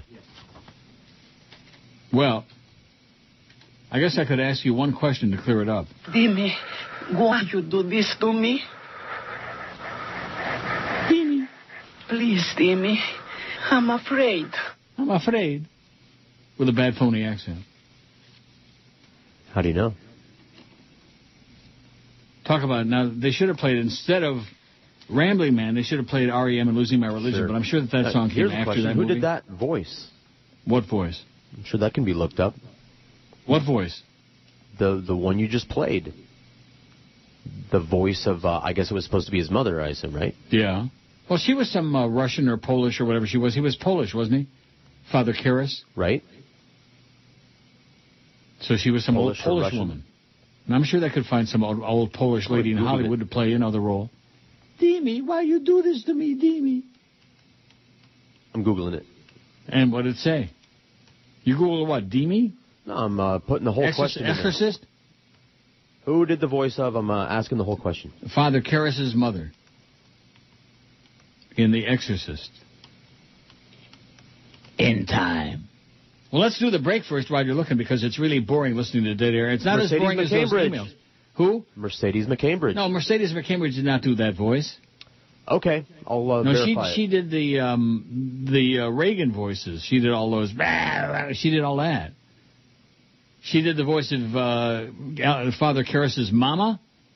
I'm going to read up on it. That's what came up initially. Well, you're wrong. Mercedes McCambridge did the weird, wild Reagan voices. That one? Right, like those. And the Ronnie Reagan voices, too. Oh, Neil! You're listening to Neil Rogers. Oh, God, Neil. Deep in the jungles of the Amazon lives something so large, so amazing, so wasted, it can't be held captive in a Ziploc sandwich bag. Cheech and Chong star in King Bong. Hey, this is great, man. Join the expedition team as they venture deep into the weeds to wrestle the hay from the cannabis tribe. Hey, hang on, you guys. I'll be right back. And bring it to New York City for distribution by Dave. Dave's not here. Ebert and Boper say, just to be blunt about it, King Bong is some killer shit. Cheech and Chong star in King Bong. Rated NJ. Must be at least a quarterback to enter. Wow, man. Showing every afternoon at, you know it, 4:20. Okay, man, start it up. 12:31 at QAM. Boy, I haven't played that in a long time. Like ever. Did I never play that before? No, you were like 15 years or something since I heard that one.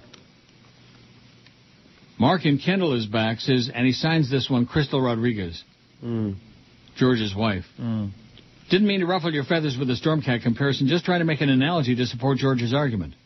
Your show is the greatest, and emails are better than I'm your friend. No wonder you don't talk about your personal life. I'm embarrassed for you. Remind Paco that he has to roll out of bed to go to the dentist. That's right.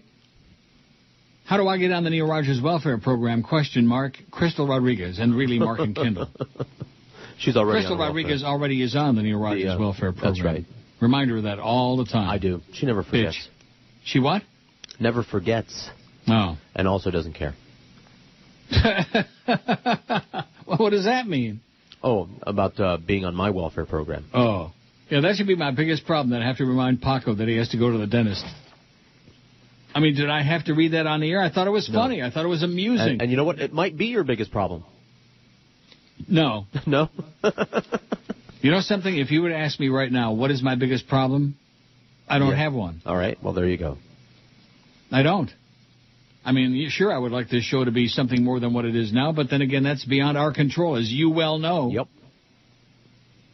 Sure, I'd like to have a real agent who was really going to bat for me and really going to lunches and giving me reports on what the hell's going on and what he's doing on my behalf, instead of just sending me bills in the mail thinking I'm going to send him a stupid check, which I won't. But I don't. I got Norma. At least, I don't know. He thinks I got him. I think maybe it's time to, like, kind of sever the ties, you know what I'm saying? Kind of like drift away. I see. I sent you a thing. I sent you an email. Really? A fake one. You did not. No, I didn't. You said you don't do fake emails. I know, I'm lying. Oh, here's a real one. I sent you a real one. I guess she was in the movie, right? Oh, it's about Greek. He was Greek.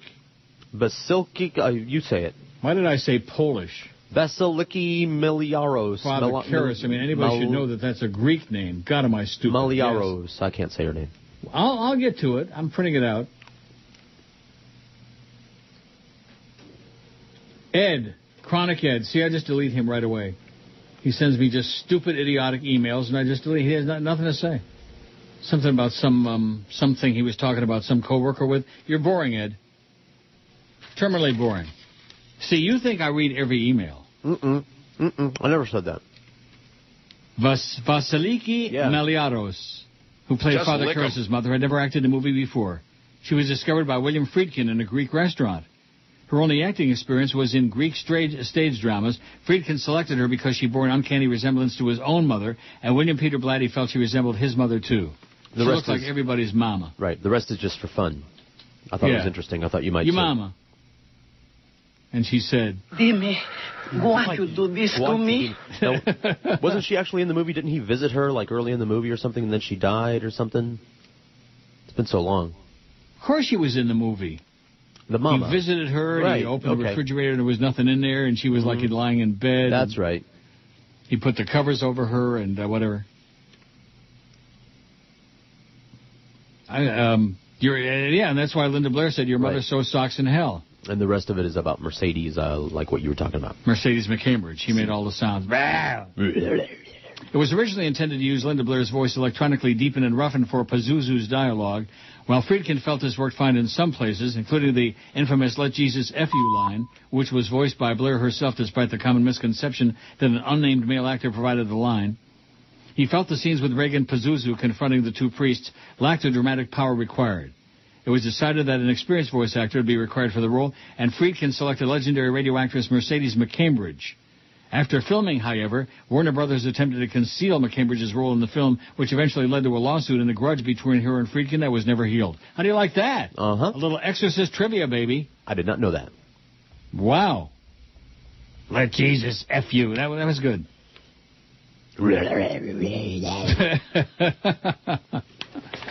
Certainly in the top 10 of all time, although it doesn't get mentioned as often as some of the others. I was discussing that with someone the other day, Suds, as a matter of fact, when he was here. Was The Exorcist ever a scary movie? I keep hearing people talk about how it was scary. When I saw it in Fort Lauderdale, when it first came out, when we were standing in line to go in, that's how popular it was, standing in line outside to go in, and kids were coming out puking. I heard that, so it was gross, but... And we thought, boy, this must be a really scary movie. It wasn't even as scary as Scary Movie 1, 2, and 3. I thought it was a funny movie. I'm trying to think if there was any part of it that I thought was scary. Yeah, that was my point. No, it's not scary. I bet the Catholic Church thought it was kind of scary. Interesting, compelling. Let me say it again. I bet the Catholic Church thought it was kind of scary. They're the heroes. I don't know why they always have a problem with things. They're not the heroes. What do you mean they're the heroes? In the movie, a priest saves Reagan. Yeah. Come into me. Come into me. No comment. I'm sure it's not the first time he ever said that. Oh, see. I wasn't going to say it. Let's see. Here's one. It says, from John V.I., can't believe Cuban George has never tried fricassé de pollo. Pronounced, and then it tells me how to pronounce fricassé de pollo, as if I don't know. Arroz con pollo, but never... Delicious. It says fricassé de pollo, with the feet and the web and all that other stuff in there. I might have tried it before. What a wicked web we weave when we practice to deceive, Joe Bell. Yeah, I mean, I hate to say that. I don't want to sound like my life is a ball of roses and everything, but I got no major complaints. Good. I like it here just fine. I enjoy my trips to Woodbine. We had a great time there last night. Broke even. That's fine. Had a good free meal. You know how it is in the casino. It's free for a few grand, but it was free actually last night because I didn't lose any money. And the new Wheel of Fortune, I'm starting to cotton up to those. Paco hit $600 on the line on one of them, and I hit $1,200 on the line. How do you like that? All right. I liked it. Oh, I'm sorry. Sun is shining. It's going to be springtime starting this weekend. Starting to get a little springy. Castronova probably wants to know what the Toronto weather is, huh? Sunny, it's beautiful, man. If it was about, 10, 20 degrees warmer. It's -8. It's going to go all the way up to -6 today. -1 tomorrow. That's 30. Thursday, +4, 40. And Friday, +9. Holy moly. +9, 48. 48's pretty warm. When it's been colder than crap for us. The whole winter has been brutal. I'm not going to lie about that. But weather isn't all that important to me. If it were, I wouldn't be here. Right. People who think that weather is everything, that's their prerogative. It's up to you. Whatever you like it, I'm happy for you. You like it? That's right. If you like it, if you like the warmth of the sun and all that, and the coldness of the people, just dollop yourself up with it in South Florida. Lap it up. Ladle yourself with it. Right? Right. The Dow's up 5 points. What's the point? It's a buying opportunity, baby. The market is just down to I better check and see if maybe the Looney's down to 76 cents. That would make my day. That's another thing that's going really good. Is it makes my American paycheck that much more valuable here in that the Looney's down to 77 cents. 77. You notice how often that seems to pop up? A lot.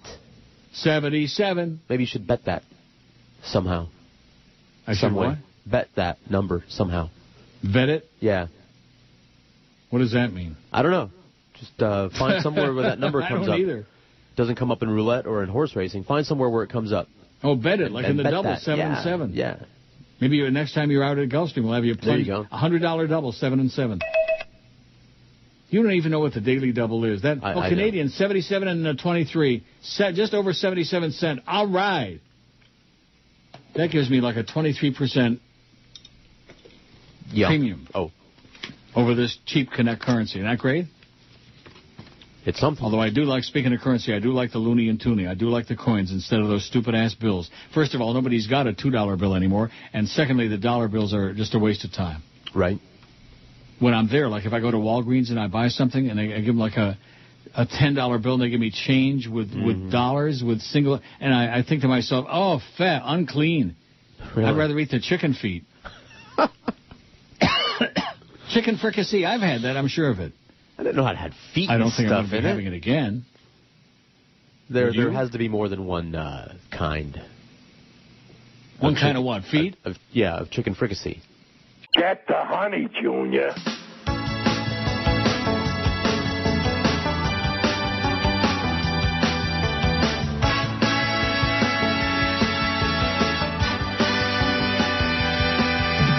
Joyce is out to get us. Wants to wreck and destroy our show. Absolutely. Joyce is a fake attorney. You fairy. Who don't know nothing about radio. Joyce won't let me. Joyce won't let me. Joyce won't let me.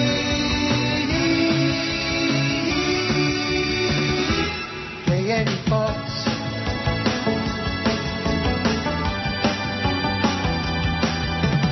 Joyce went to Jiffy Lube Law School. Uninformed, stupid hag, fraudulent turn. QAM is run by hillbilly fools that obey this morons every word. Joyce won't let me. Joyce won't let me. Joyce won't let me.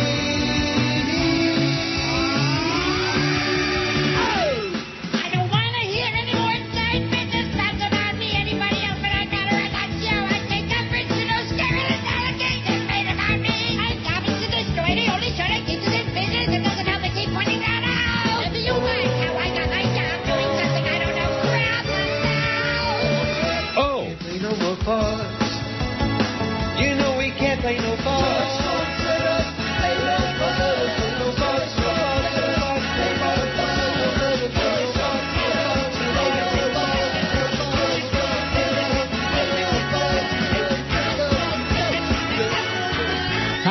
The Outsiders on Capitol Records, 1968 or 9, I would say. That's my best guess. I'm looking it up. Are you really looking it up? Wow. Well, I'm going to get the song. You're going to get the song out? It's a good song. I'm going to get it out, yes. George is getting it out. If I were you, I'd put it back in. Nobody's Ray in here. Denzel, who's chronic but a good guy, says, congratulations on making another year. I've been listening to you since 1988. When I came down from Chicago, leaving the land of Larry Lujak and hoping someone could take his place when I came down here. You did, along with George, brighten my day from 10 to 2. Continues to... Why did you do that? Oh, because I didn't want to... forget about it now. I was talking it up. Continued success, Ray. Thanks, Ray. What year did you say?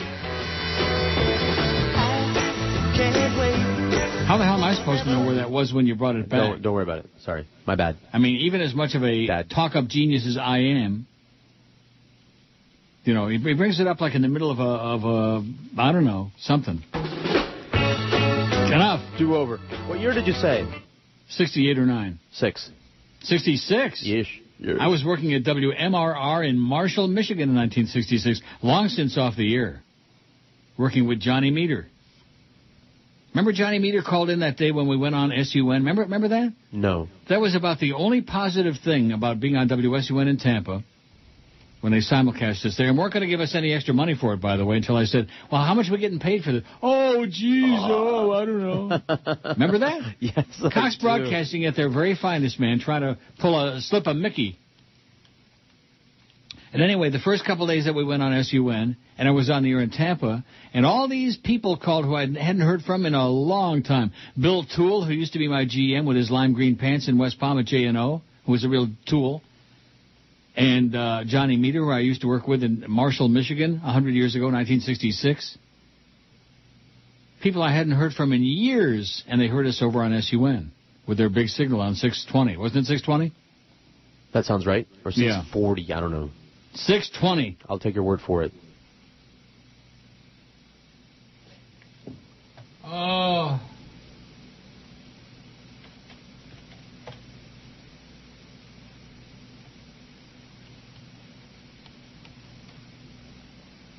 Now it's FM. Wow, I see that. They call it as it moved to FM.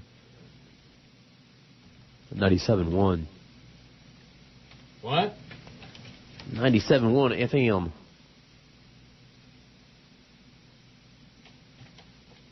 $620.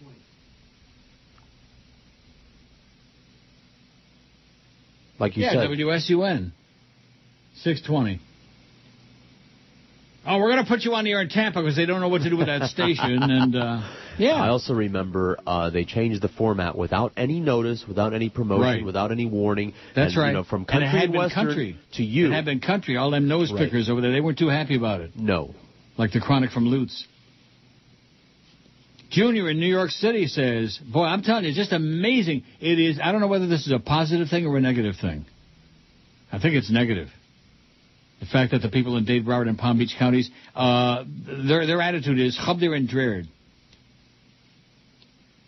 But the people in all around the rest of the universe, we're getting all kinds of crap. Tragic. Isn't it pathetic? That's like being loved outside of your home as compared to how you're right, that's right. As compared to getting love on the inside. Yeah. That's right. Huh. Wonder who could now relate it's to down that. 2 points. What? Huh? Go ahead. Go ahead. Wow, so many years, so many chronics, says Junior in New York City. Have listened to your show since the day the Waco siege went down. Waco.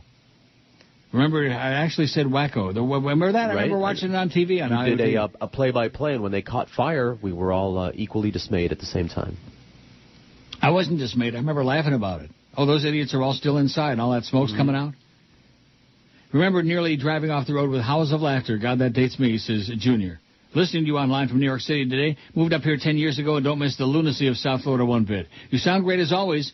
Congrats on still being on the air, a force of nature and a mensch. Get the honey, Junior, says Junior in New York City. Thanks, Junior. Thanks, June. Remember Dom DeLuise called Junior June a couple times now. Honey. June. Made me think of My Favorite Joan. Jim Backus was on that show, My Favorite Joan, with Joan, what's her name? Alan? No, Joan Davis. Okay. And Jim Backus, My Favorite Joan. How about June Allison? And what Dick Powell. Remember Dick? No. The Fake West Sea and Fake Land.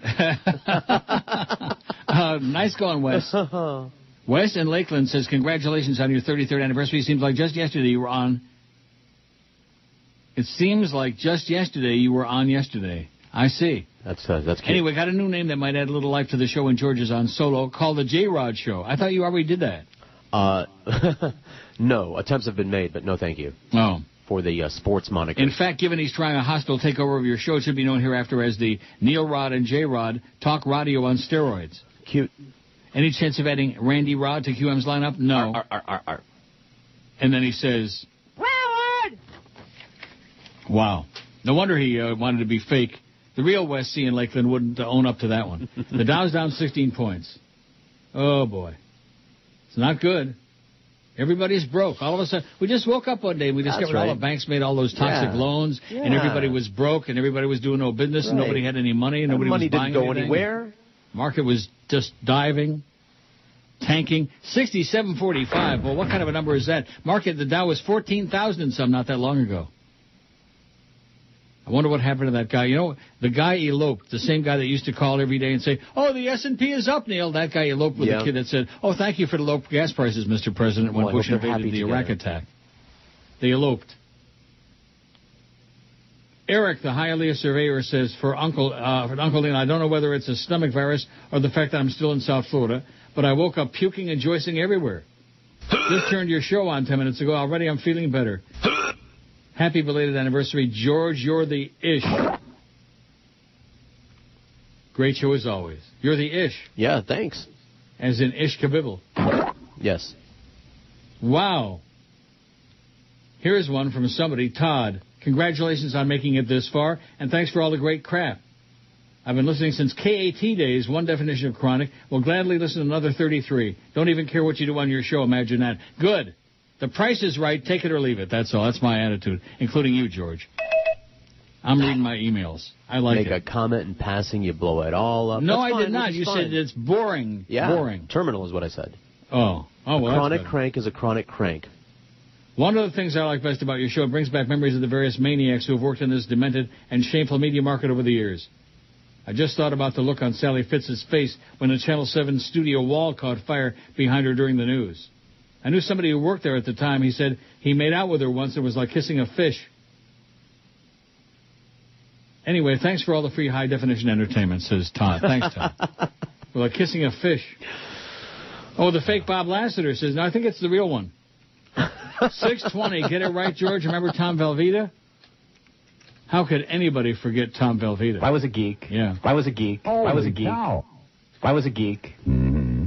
And then he got married, Tom Velveeta, which shocked me. I thought for sure he was like a real fruitcake. I thought he was like a neuter, you know? I deferred to your expertise on that. No, he seemed like a guy who had no penis, no nothing. You're right. He was very nondescript, I would say. Right. Exactly. Not like a guy, not like a queen, but not like a, I don't know. Yeah. Although he sure liked that Curtis a lot. You remember Curtis? Oh, God. Uh-huh. And then he got lassoed by Susie Shortskirts. Right. He could have done better than that. I agree with you. He could have done a lot better than that. I agree. Although when I saw him do that karaoke thing at that point, I just wanted out of there. Let me out of this Tampa Gay area, please. Let me out of here. Did you ever do that? 348 votes on the poll, and only 16 people say, I hate the email thing, it sucks. Only 16, and George voted 14 times. This guy Burrell. And when I'm up in Boca Chica slapping old women with painted lips around the pool, I listen to the Neil Rogers 1 to 2 hours. I listen to the Neil Rogers Fair and Balanced 1 to 2 hours. Way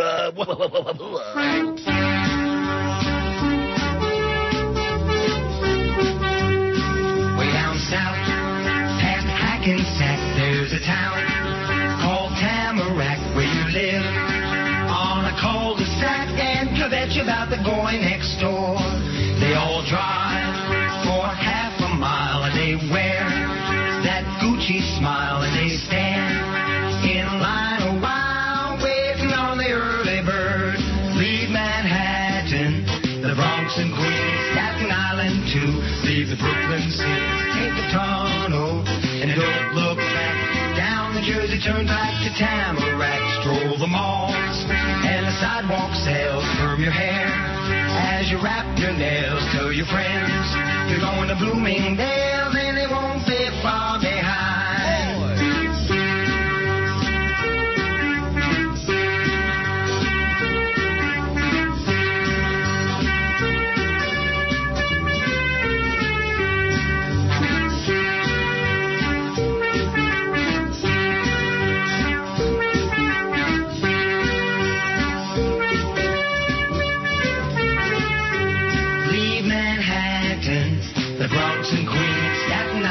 to leave the Brooklyn scene.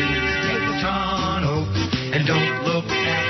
Down the Jersey Turnpike to Tamarack. Through the malls and the sidewalk sales. Firm your hair as you wrap your nails. Tell your friends you're going to Bloomingdale's and they won't be far behind.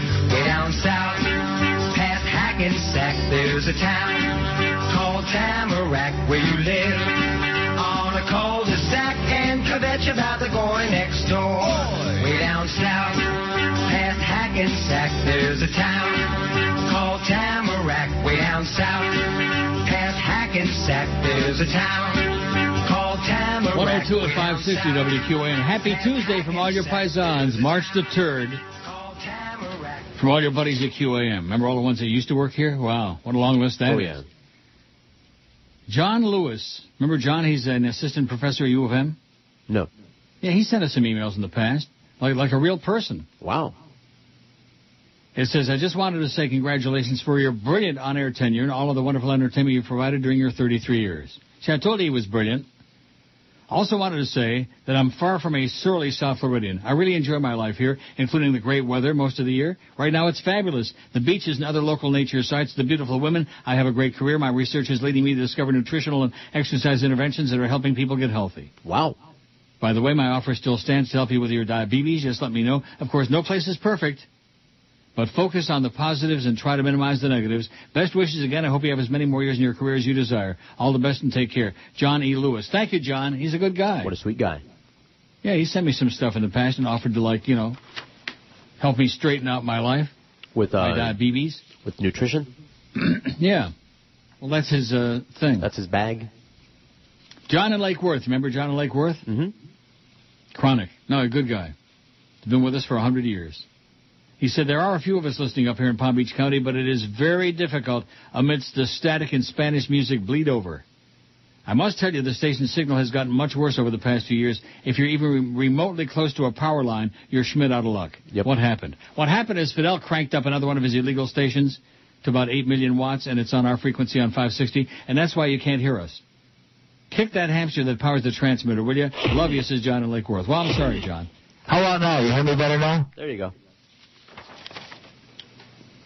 Well, we're working on that. I don't know if we're supposed to talk about that, but something's going to happen. We're holding our breath. What do you mean by that? Well, we hear things. It's Richard Quest. He needs to be able to show that he's a world my God, Donkey Puss. Park of all. Yes. And when you put that into perspective... Seriously, I want to ask you this question. Go ahead. Don't the people who put these idiots on the air, can't they see, can't they hear, are they... I don't understand. Are they like vegetables? Just like our radio management, they like that. That's the kind of thing that they think people want to hear. Oh, my God. And by the way, if there could be anybody more offensive and more unlikely to be on television or on any broadcast medium than Richard Quest, I can't imagine who it might be. Speaking of... Go ahead. Yeah? The only person I know with more saliva in their mouth when they speak... Is Richard Quest? Than Chris Matthews is Richard Quest. Where's the game, if you like? It's all for Gordon Brown. Oh, God. He is nauseating. He's what everybody hates about the Brits, is him.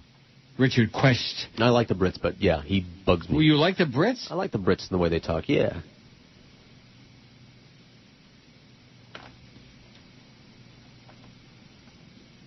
Wes in Lakeland says, the show with Joan Davis was I Married Joan. Isn't that what I said? I don't remember. I Married Joan with Jim Backus and Joan Davis? That's what I said. Says, I have no idea why I remember this without Googling or why I care, says Wes in Lakeland. Yeah, that's what I said. I think that's what you said. Yeah, it is what I said. For once I got something right, and Wes said, well, he's having problems today. What did you say?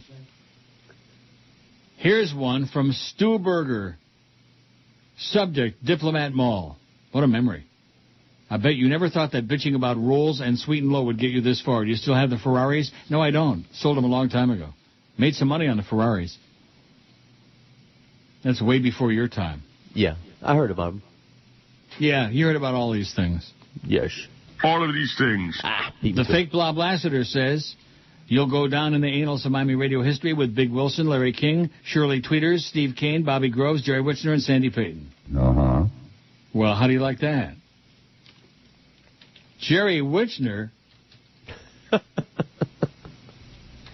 I didn't know he was dead. Oh, yeah, he is.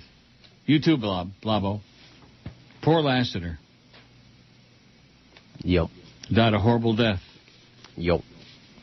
A wicked death. That's what fat eyelids will do that to you. Just fat. Speaking of people who died a horrible death, the fake Glenn Hill says, Neil, glad you're still around. Oh, Phoebe Cates. Yeah, he liked them boyish and goyish. Yeah, that was the cover-up for being gay. Whatever he was. I don't know. Although if he really was, he sure was a hell of a lutz with all those chicks at the IOD. Put on a hell of an act if he was, that's for sure. Grabbing every body part that he could find. They were more terrified of him than anyone in that building. Really? Yeah. Because he had no inhibitions. I guess he figured that his he's not the only one that I've known, right, to use their disability as a weapon. Oh, here we go. The fake Anita Marks says, I see you don't like these. I enjoy these. Listen. Go ahead. Congratulations on your anniversary. I'm sorry I didn't get to be part of the WQAM team, but some things just aren't meant to be. Baltimore sucks, but at least I didn't have to take a 50% pay cut to stay here. Maybe someday we'll get to meet and our careers will cross paths. I'm sure my great ass would be able to get you playing on the other team, Anita Marks. I don't think so. I doubt that. Yeah, you're right. Those are funny sometimes. Like that. Like that one. That was amusing. What a yoke. And here's a request for this. A soap opera like nothing you've seen before. Guiding Shiite? Excuse me, esteemed father. What is it, my child? I have something I must tell you. What is it, my daughter? Oh, father, I am afraid to tell you. Afraid to tell me, your own father? I fear I will bring shame upon our family. Nonsense. I am your father. I love you very much. You must tell me what is wrong. You promise you will still love me? Of course, my sweet child. A father's love is not erased by a simple misdeed. Very well. I am pregnant. Oh, I see. Do you still love me, Father? Of course I do. But since you're pregnant and not married... Yes, Father? I'm afraid I must drag you down to the town square and, with the help of my friends and neighbors, stone you to death. Yes, my daughter, it is written that this is the punishment for what you have done. Could you check again, Father? That I should only be grounded. No, grounding does not work. I must have you stoned. It's the first soap opera that focuses on a fundamentalist Middle Eastern family. May I speak with you, my esteemed husband? What is it, my wife? Oh, I have something to tell you. I am listening. I am having an affair. Oh, I see. Where are you going? Oh, out to the backyard to collect some stones. Oh, do you mean... Yes, I must drag you to the town square, where you will, of course, be stoned to death. You'll be mesmerized as you follow the lives of the Ahmed family and how they deal with the many problems that plague them. May I speak with you, my esteemed father? Yes, my son. What is it? Oh, Father, last night I used illegal drugs. Well, what do you know? You are one lucky boy. Oh, why is that, Father? You are going to get stoned 2 nights in a row. You won't want to miss The Guiding Shiite. The Guiding Shiite is shot on location in Baghdad, Iraq.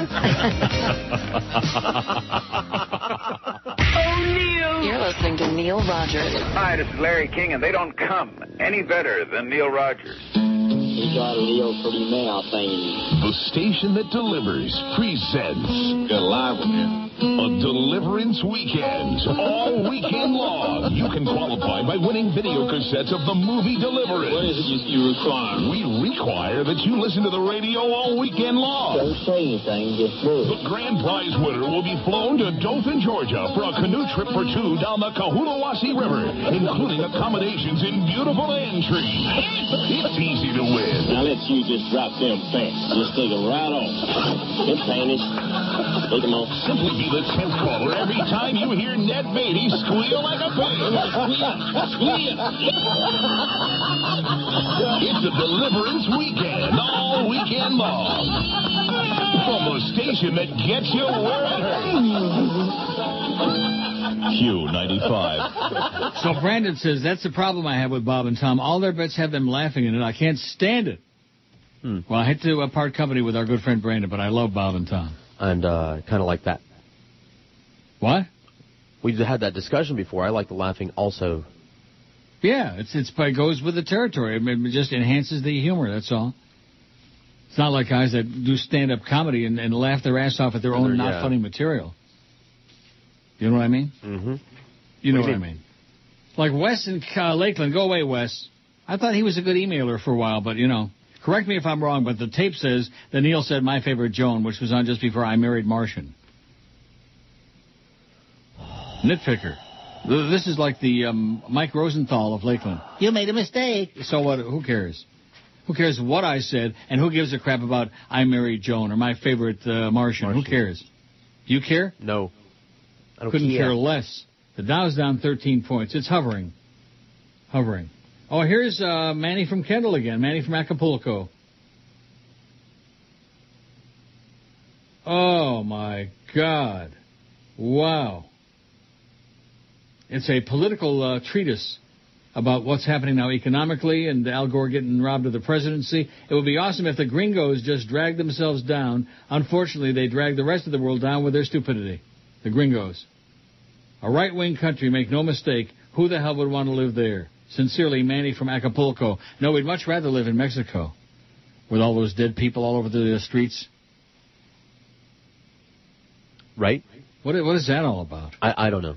Now all of a sudden Manny is a political commentator? Doofus. Real doofus. You like this story. Deputies find kitten stuffed in marijuana bong. Really? A 20-year-old man in Lincoln, Nebraska, of all places, faces drug charges after being accused of stuffing a cat into a homemade bong and smoking marijuana out of it. Bob Downey, executive director for the Capital Humane Society, told the Associated Press that while the cat appeared to be okay, they planned to test its lungs to see if it had suffered any lung damage. You think the cat might be wheezing a little bit? Or coughing. Coughing up a hairball. Maybe I'll name the cat Wheezy. What the human mind doesn't invent, Downey told the AP. Huh? That's what he said. What the human mind doesn't invent. Huh? And it's got a picture of it, of this square little box with the tube, with the big long tube sticking out of it. Sounds like a vaporizer. Yeah, it looks like one of those Vicks things. Boy, I sure love Vicks. I think we really have been remiss all those times we did polls, and I know we've done it several times. What's your favorite smell from the past or whatever? Oh, yeah. Vicks. Mm-hmm. Am I right? I agree with you completely. I'm almost inclined to go in the other room in my bedroom. I have like a little jar of Vicks on the nightstand, and just keep it there for like when I have, scratchy throat or whatever. Smear it or just huff it? Smear it on my neck and under my nose. Good. Huff it? Yeah, just stick your nose in the jar there. You got to smear it, baby. Smear a little on your neck, a little under your nose, and then a little bit on your rectum. And then you're on fire. Then you're really flaming. So here's this story. It's a Brit story that Brandon sent earlier, and I didn't get to. Buffet prices went up as we ate, says family at Tower Park Restaurant. It's a British thing. Instant inflation turned an Oriental meal into a more sour than sweet experience for some pool diners. Pool, as in England, somewhere. Bunch of silly-ass Brits. A family who went to the Flame Oriental Buffet at Tower Park for a half-term treat claimed the price was puffed up while they ate lunch. They alleged that staff changed prices to Saturday rates during Friday lunch, but the restaurant said they counted Friday as part of the weekend and changed the menu on Thursdays. Instead of paying the £6.95 for an adult buffet's lunch as advertised outside, 6.95 pounds, as when they were ready to pay the bill, customers were faced with a £9.95 tariff, while the children's £3.95 rose by whatever, said Julie Johnson. We noticed people going to pay their bill being taken outside and shown the menu sign, and we wondered why, said Julie, 48, from Queen's Park, Bournemouth, who was with a party of 8 family members, including 3 children aged 7 to 10. We asked if they changed the menu, and they said no. We carried on and ate our lunch and then got the bill for £70. We were expecting one for around £50. Cheap bastards.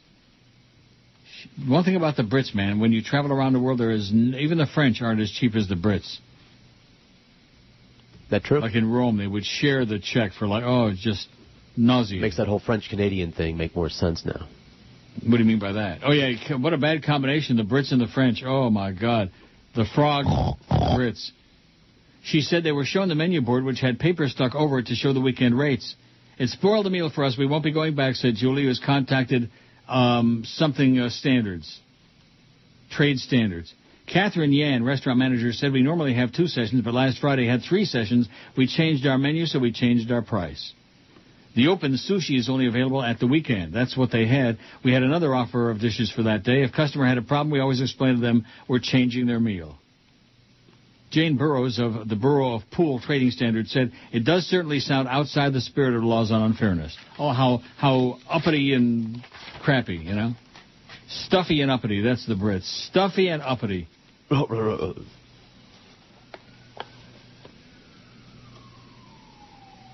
Well, there's a whole bunch of these emails. What? I hear the sirens. Well, that's why I paused there so you could hear it.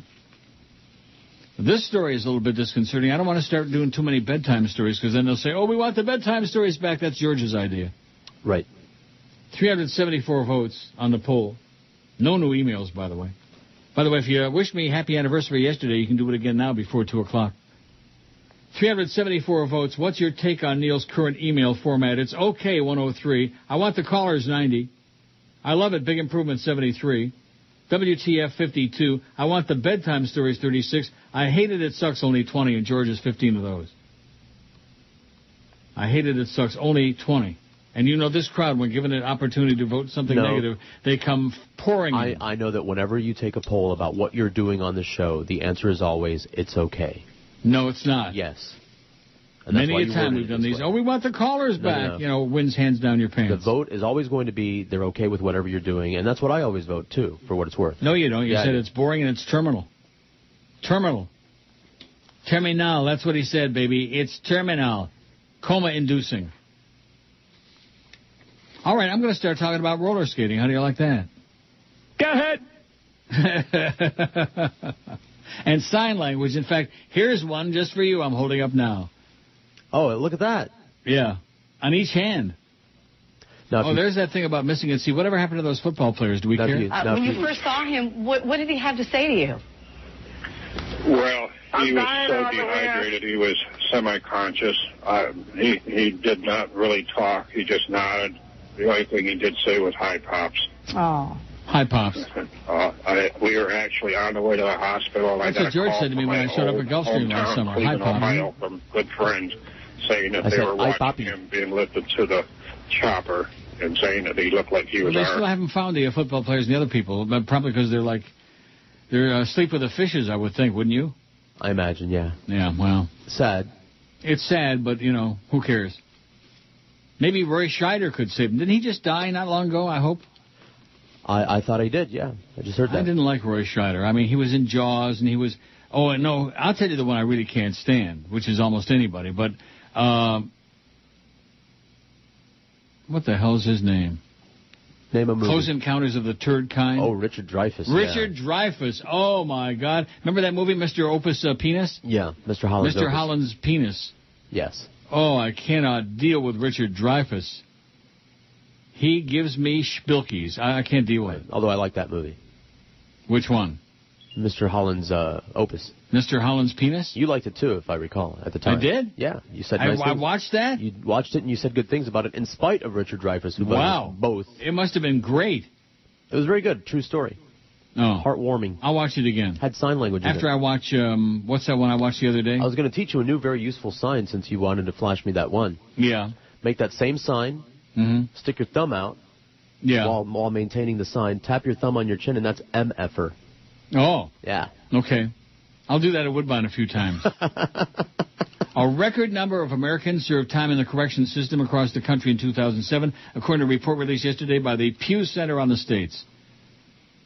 The U.S. correctional population, those in jail, prison, or probation on parole, totaled 7.3 million, or 1 in every 31 adults is in the slammer.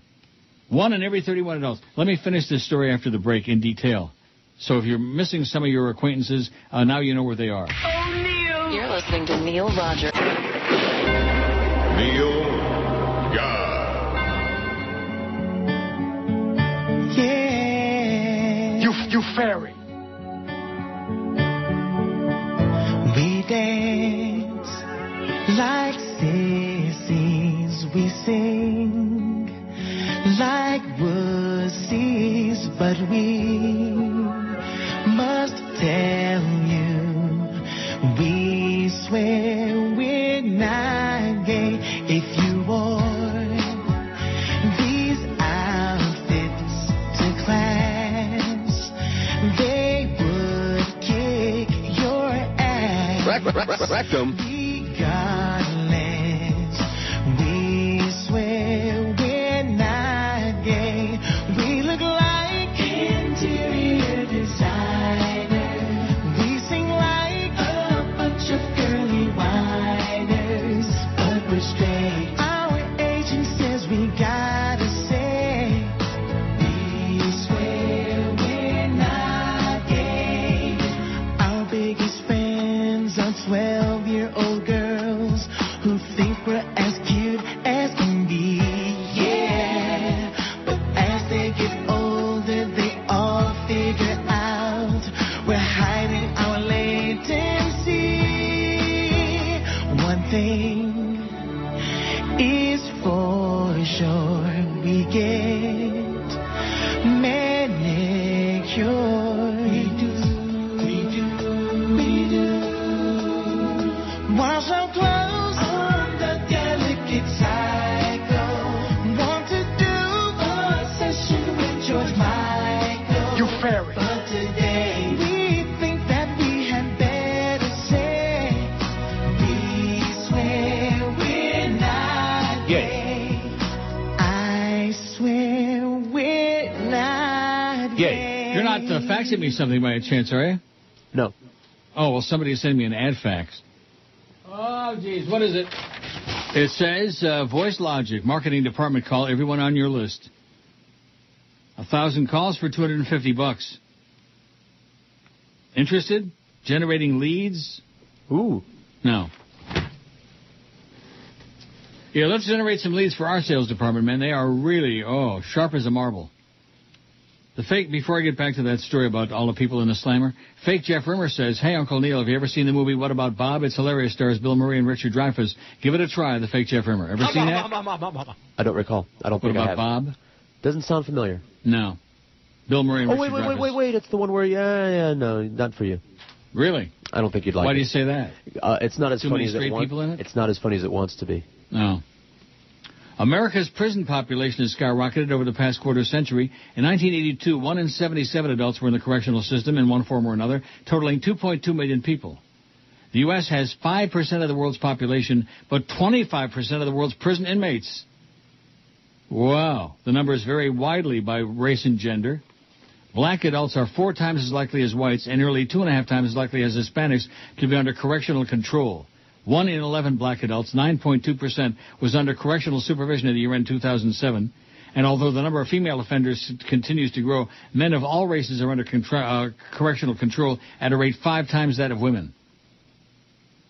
There also are wide differences depending on the state. Georgia tops the nation with 1 out of 13 adults in the state's correction system, while New Hampshire figure is only 1 in 88. Southern states tended to have higher rates, with the plains and rural northeastern states coming in lower. Rural northeastern states? What are the rural northeastern states? Are they talking about Vermont, New Hampshire, Connecticut? Maine? I don't know. Connecticut is rural? I don't know. State policy choices are responsible for creating this mess, and state policy choices can get us out, said Adam Gelb, director of the Pubic Safety Performance Project for the Pew Research Center. There are 2 things, and 2 things only, that determine the size and cost of the prison system. Dealing out longer sentences and putting more people behind bars have been the hallmarks of southern states, he said. America's record prison population has got a huge budgetary effect, according to the report, with increased correction spending outstripping everything at the state level except for Medicaid. Gelb said prison costs 22 times more than community-based corrections. If you talk to judges and prosecutors, practically everywhere in this country, they'll tell you that if they had stronger community corrections, they wouldn't have to send so many people to the slammer for so many low-level offenses. For California, it's meant overcrowded prisons. In February, federal judges tentatively ruled that California must reduce the number of inmates in its prison system up to 40% to stop constitutional violation of prisoners' rights. Implementing the court's ruling would result in up to 58,000 prisoners being released. The Pew Center on the States, through its Public Safety Performance Project, said it promotes physically sound, data-driven policies and practices in sentencing and corrections that protect public safety, hold offenders accountable, and control corrections costs. All of these things, yada, yada. All of these things. How do you like that? Everybody's in jail in the U.S., eh? What I tell you, it's a police state. Haven't I been saying that for years? It's a freaking police state. Don't wear your seatbelt? Bada bing, you're dead. I really don't like the seatbelt thing, but I wear them here all the time religiously. Well, good. No, I do, because they're I don't know if they're as strict about it here as they are like in Florida, where they're sitting, you know, under the overpass and over the underpass, right. Like in I Married Joan. My favorite Joan. John in L.A. says that deliverance bit you played reminded me when I lived in the Beechwood Canyon area of Los Angeles several years ago. I was among many others who couldn't resist driving slowly by Ned Beatty's house and yelling out, "Squeal like a pig, squeal like a pig." Yeah, how do you like that? Had to be a great movie for Burt Reynolds to have been good in it. That and Boogie Nights. We were talking about that the other day. Right. Burt Reynolds just, I don't know. All those silly-ass movies. With, what's his name? Dom DeLuise. Dom DeLuise. Smokey and the Bandits. Smokey into this and Smokey in that. Oh, my God. Anybody who liked that Smokey ought to be in the pokey, if you ask me, speaking of people on the inside. Well, guess who finally got around to it with all kinds of ribbons and bows and a big email? Bells? Joe Bells? No. Oh, no, Joe Bell has ignored me. And so has Norma Kent. And I'm going to ignore both of them. Good. It's a good perfecta, the two of them. Match made in purgatory.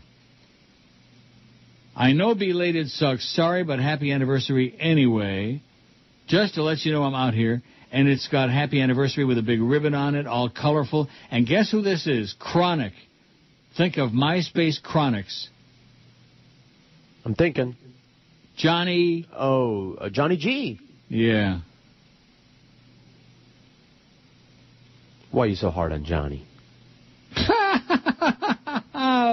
And you talk about terminal and boring and ponderous? Listen, Johnny has a head injury. You should be a little bit nicer to him. Does he really? Yes, he does. No, you made that up. I didn't. He has a head injury? Severe. A severe head injury? I mean, it's not so severe anymore. I think it's, it's healed up, but nevertheless. You made that up. All right. How come all of a sudden now you're telling me this? What do you mean all of a sudden now? You never told me that before. I've spoken about him in 100 years. I didn't know that in the beginning. Oh, the fake Frank Mahavlich is number 79 now doing 69. Who's number 79? Maybe. I don't know who that is. The fake Frank Mahavlich. That's great. Little honky tonk. Where's the real Jim Dory? Honky tonk. Honky tonk. As in I married Bone. Red Bone. Dem bones. See below about the email my friend sent to Sonny Fox on Sirius. Happy anniversary. If you're mailing it, and let me put a stamp on it. Love the show. Writes somebody, Rob. Sonny, Steve, and Janet say, yes, I'm the same Sonny Fox used to listen to on Y100, a little bit older, but the same guy. Thanks for the note. Thanks for listening to Funny in the Morning on Sirius XM. We really do appreciate it. Sonny Fox. Oh, my God. Wow. Terminal. Talk about boring and terminal. Funny Fox. Hi, this is Sonny Fox. Okay, don't be playing that. Hey, don't worry. You ass clown. Hey, the best deals on the most comfortable mattresses on earth are just an easy phone call away at 1-800-MATTRESS. Take advantage of the lowest prices in the world in 1-800-Mattress history, too. Save an extra $200 on Sealy Posturepedic Signature Series with latex and memory foam. That's an extra $200 off a Sealy Posturepedic Signature Series designed to reduce tossing and turning by relieving pressure points. $200 off on every size. Your choice, firm, plush, or pillow top. Only from 1-800-Mattress. And choose when you want delivery, when it's convenient for you, when you're going to be there. Any day, 7 days a week, evenings, holidays, even the same day you call, even on Simchas Torah. All with the industry's best 30-night in-home comfort trial. Enjoy daily deep discounts of 20 to 58% off only at 1-800-Mattress on all models, sizes, and comfort levels. So just do what I've done and what everybody at QM be doing and call 1-800-Mattress today, the one and only dollar mattress. Mattress.com on the web or just call 1-800-Mattress, 1-800-MATTRES. Leave off that last S. It stands for stupendous, sensational savings. Yes. All the crap you can unwrap, all the slime, all the time. The doctor that performed the surgery on Jay Fiedler's thumb Mm-hmm. Isn't he the same doctor that performed the procedure on your toupee?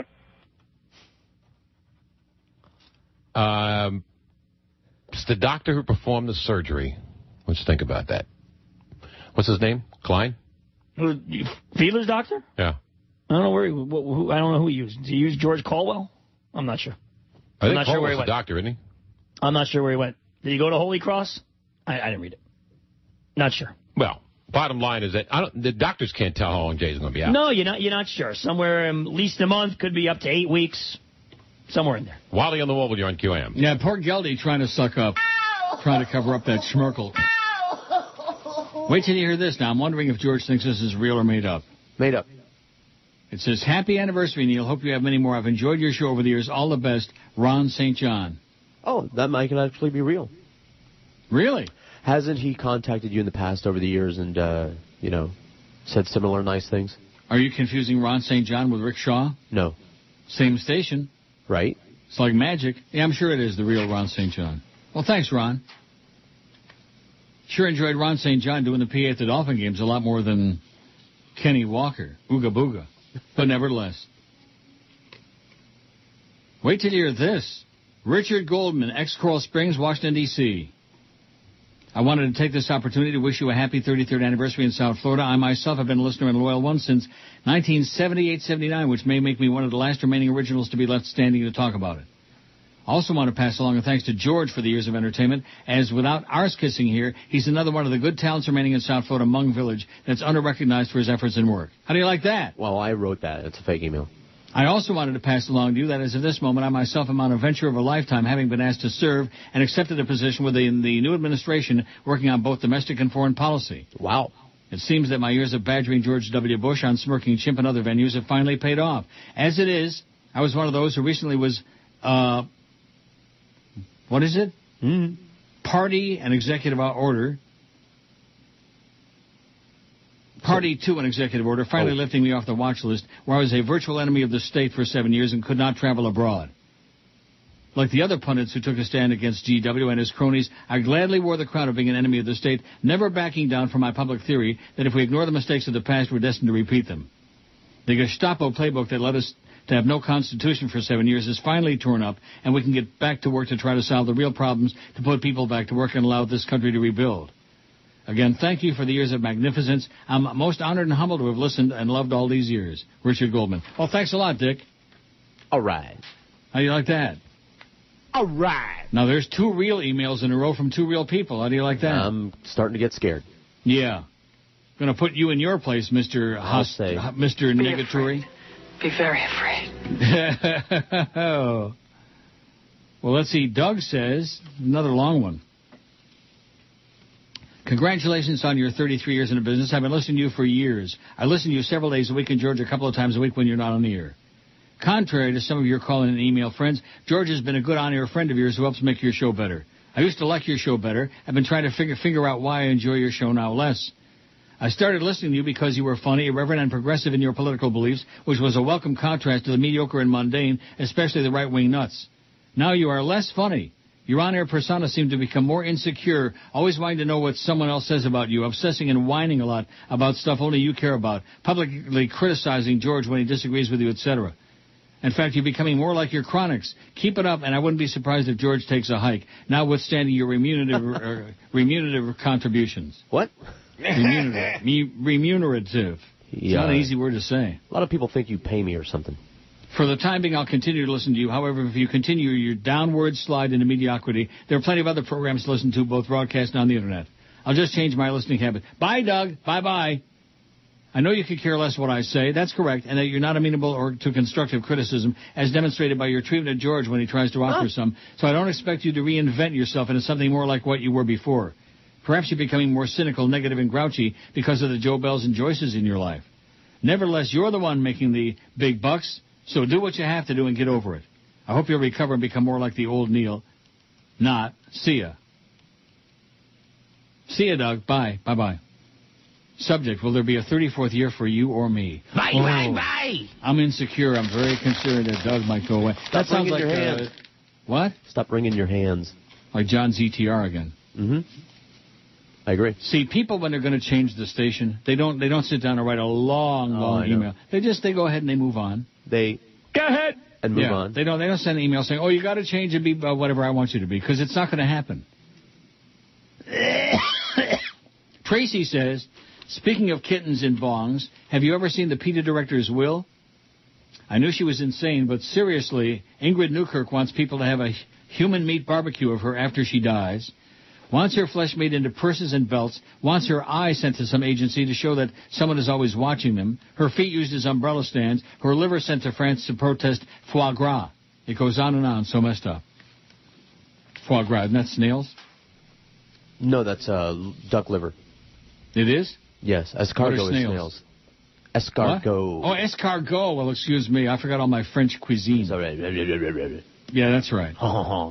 Fat Man After Dark says, I like the email format. I also enjoy some of the calls, but it's just not worth it. Right. There's a guy that's got his thumb in it. I had noodle kugel this week, and the noodles were burnt on top, so it ruined the dish. Oh.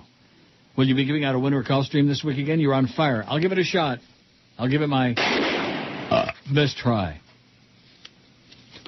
You're so insecure, and you're always worried. Yeah, no, you got me confused with Greg Budell. I'm worried about what other people think. I don't give a flying crap what anybody thinks. The show is here. It's for free. If you like it, thank you very much. I'm happy. If you don't like it, goodbye. Simple as that. It's not rocket science. Bramble8 says, congrats and happy anniversary, Uncle Neil. Best wishes from New York, Amy. Thanks, Amy, from New York. Again, another out-of-towner. I take it Doug is in town. Unhappy. And I can understand why. Rich in Orlando says, congratulations on 33 years in the Miami market, especially the last several years in Toronto and Amsterdam. How many shows did I do from Amsterdam? One? Couple? I don't know. Didn't work out too well. That was Bob Vermouth, man, that great studio we helped build.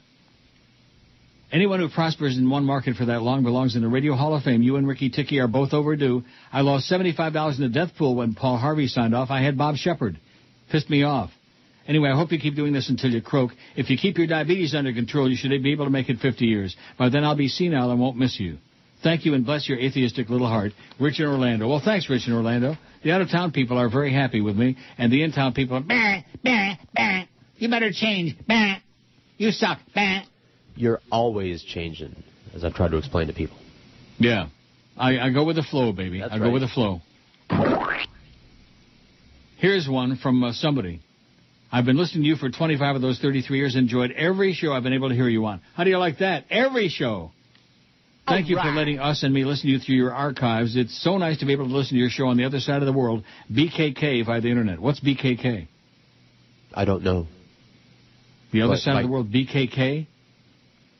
I don't know. Is that like the, what was that killer on the West? The BK killer? I think it was. Was it? I don't know. Oh, and guess what was on? Oh, that's why I played that not Beach Boys, the Backstreet Boys thing before. Guess what was on Biography last night? Who? Instinct. Ask me how many seconds I watched of that abortion. About 30, man. Oh, my God. I think Instinct and the Jonas Brothers are living proof that kids don't have very good taste in music. That's a fact. 409 votes on the poll, and only 20 say I hate the email format, it sucks. And George is at least 18 of those. You going to fess up now or wait till tomorrow? Yeah, I did all 20. You're listening to Neil Rogers. Well, here we go again. And Doug did one. Weekdays from 10 to 2, it's Neil Rogers. For the record, have you ever used steroids, human growth hormone, or any other performance-enhancing substance? No. When I'm asked by the breast, hey, A-Rod, why are you a cheating slob like Barry Bonds? I just coyly respond that I was young and dumb. I was young and stupid and dumb. The right sports agent and publicist can make a millionaire out of a dumbass kid. All you got to do is cheat if you're young and dumb. Young and stupid. Young and dumb. I was young and dumb, but what's more important is that I can't let Madonna find out I'm hung like a gnat. You know, I was young and dumb. Young and dumb. All you boys and girls who want to be playing one day in the major leagues. Just lie a lot and cheat. I was young. I was stupid. Idiotic jerk. Neil Rogers is on South Florida Sports Leader, 560 QAM. This is a football town. And this is your football station. South Florida Sports Leader, 560 QAM. BKK is Bangkok, by the way, for future reference. Yes. You got it? Eric got me. Told me. Oh.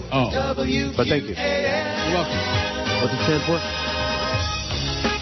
Sirius is 13 cents.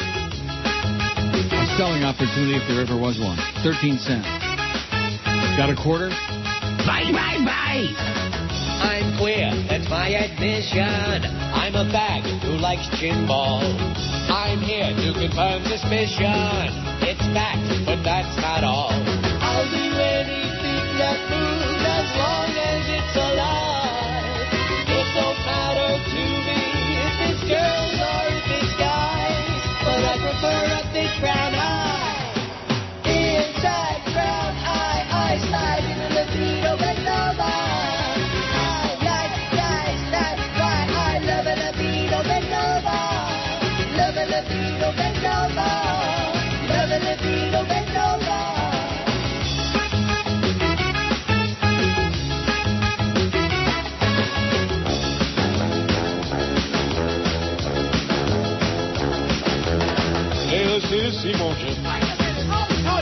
Stick to the song, you motherfucker. Okay. I've got one addition to what I confess. I found a new addiction. I like to wear a dress. I hope that you're satisfied about my private time. I'm number one biologist. I want it very much, like a bullet through the back. Inside brown eye, I slide in a libido and nova. I like guys, that's why I love a libido and nova. Love a libido and nova. Love a libido and nova. Bye. You're listening to South Florida Sports Leader. 560 WQAM, Miami, Fort Lauderdale. Just tell me what your problem is.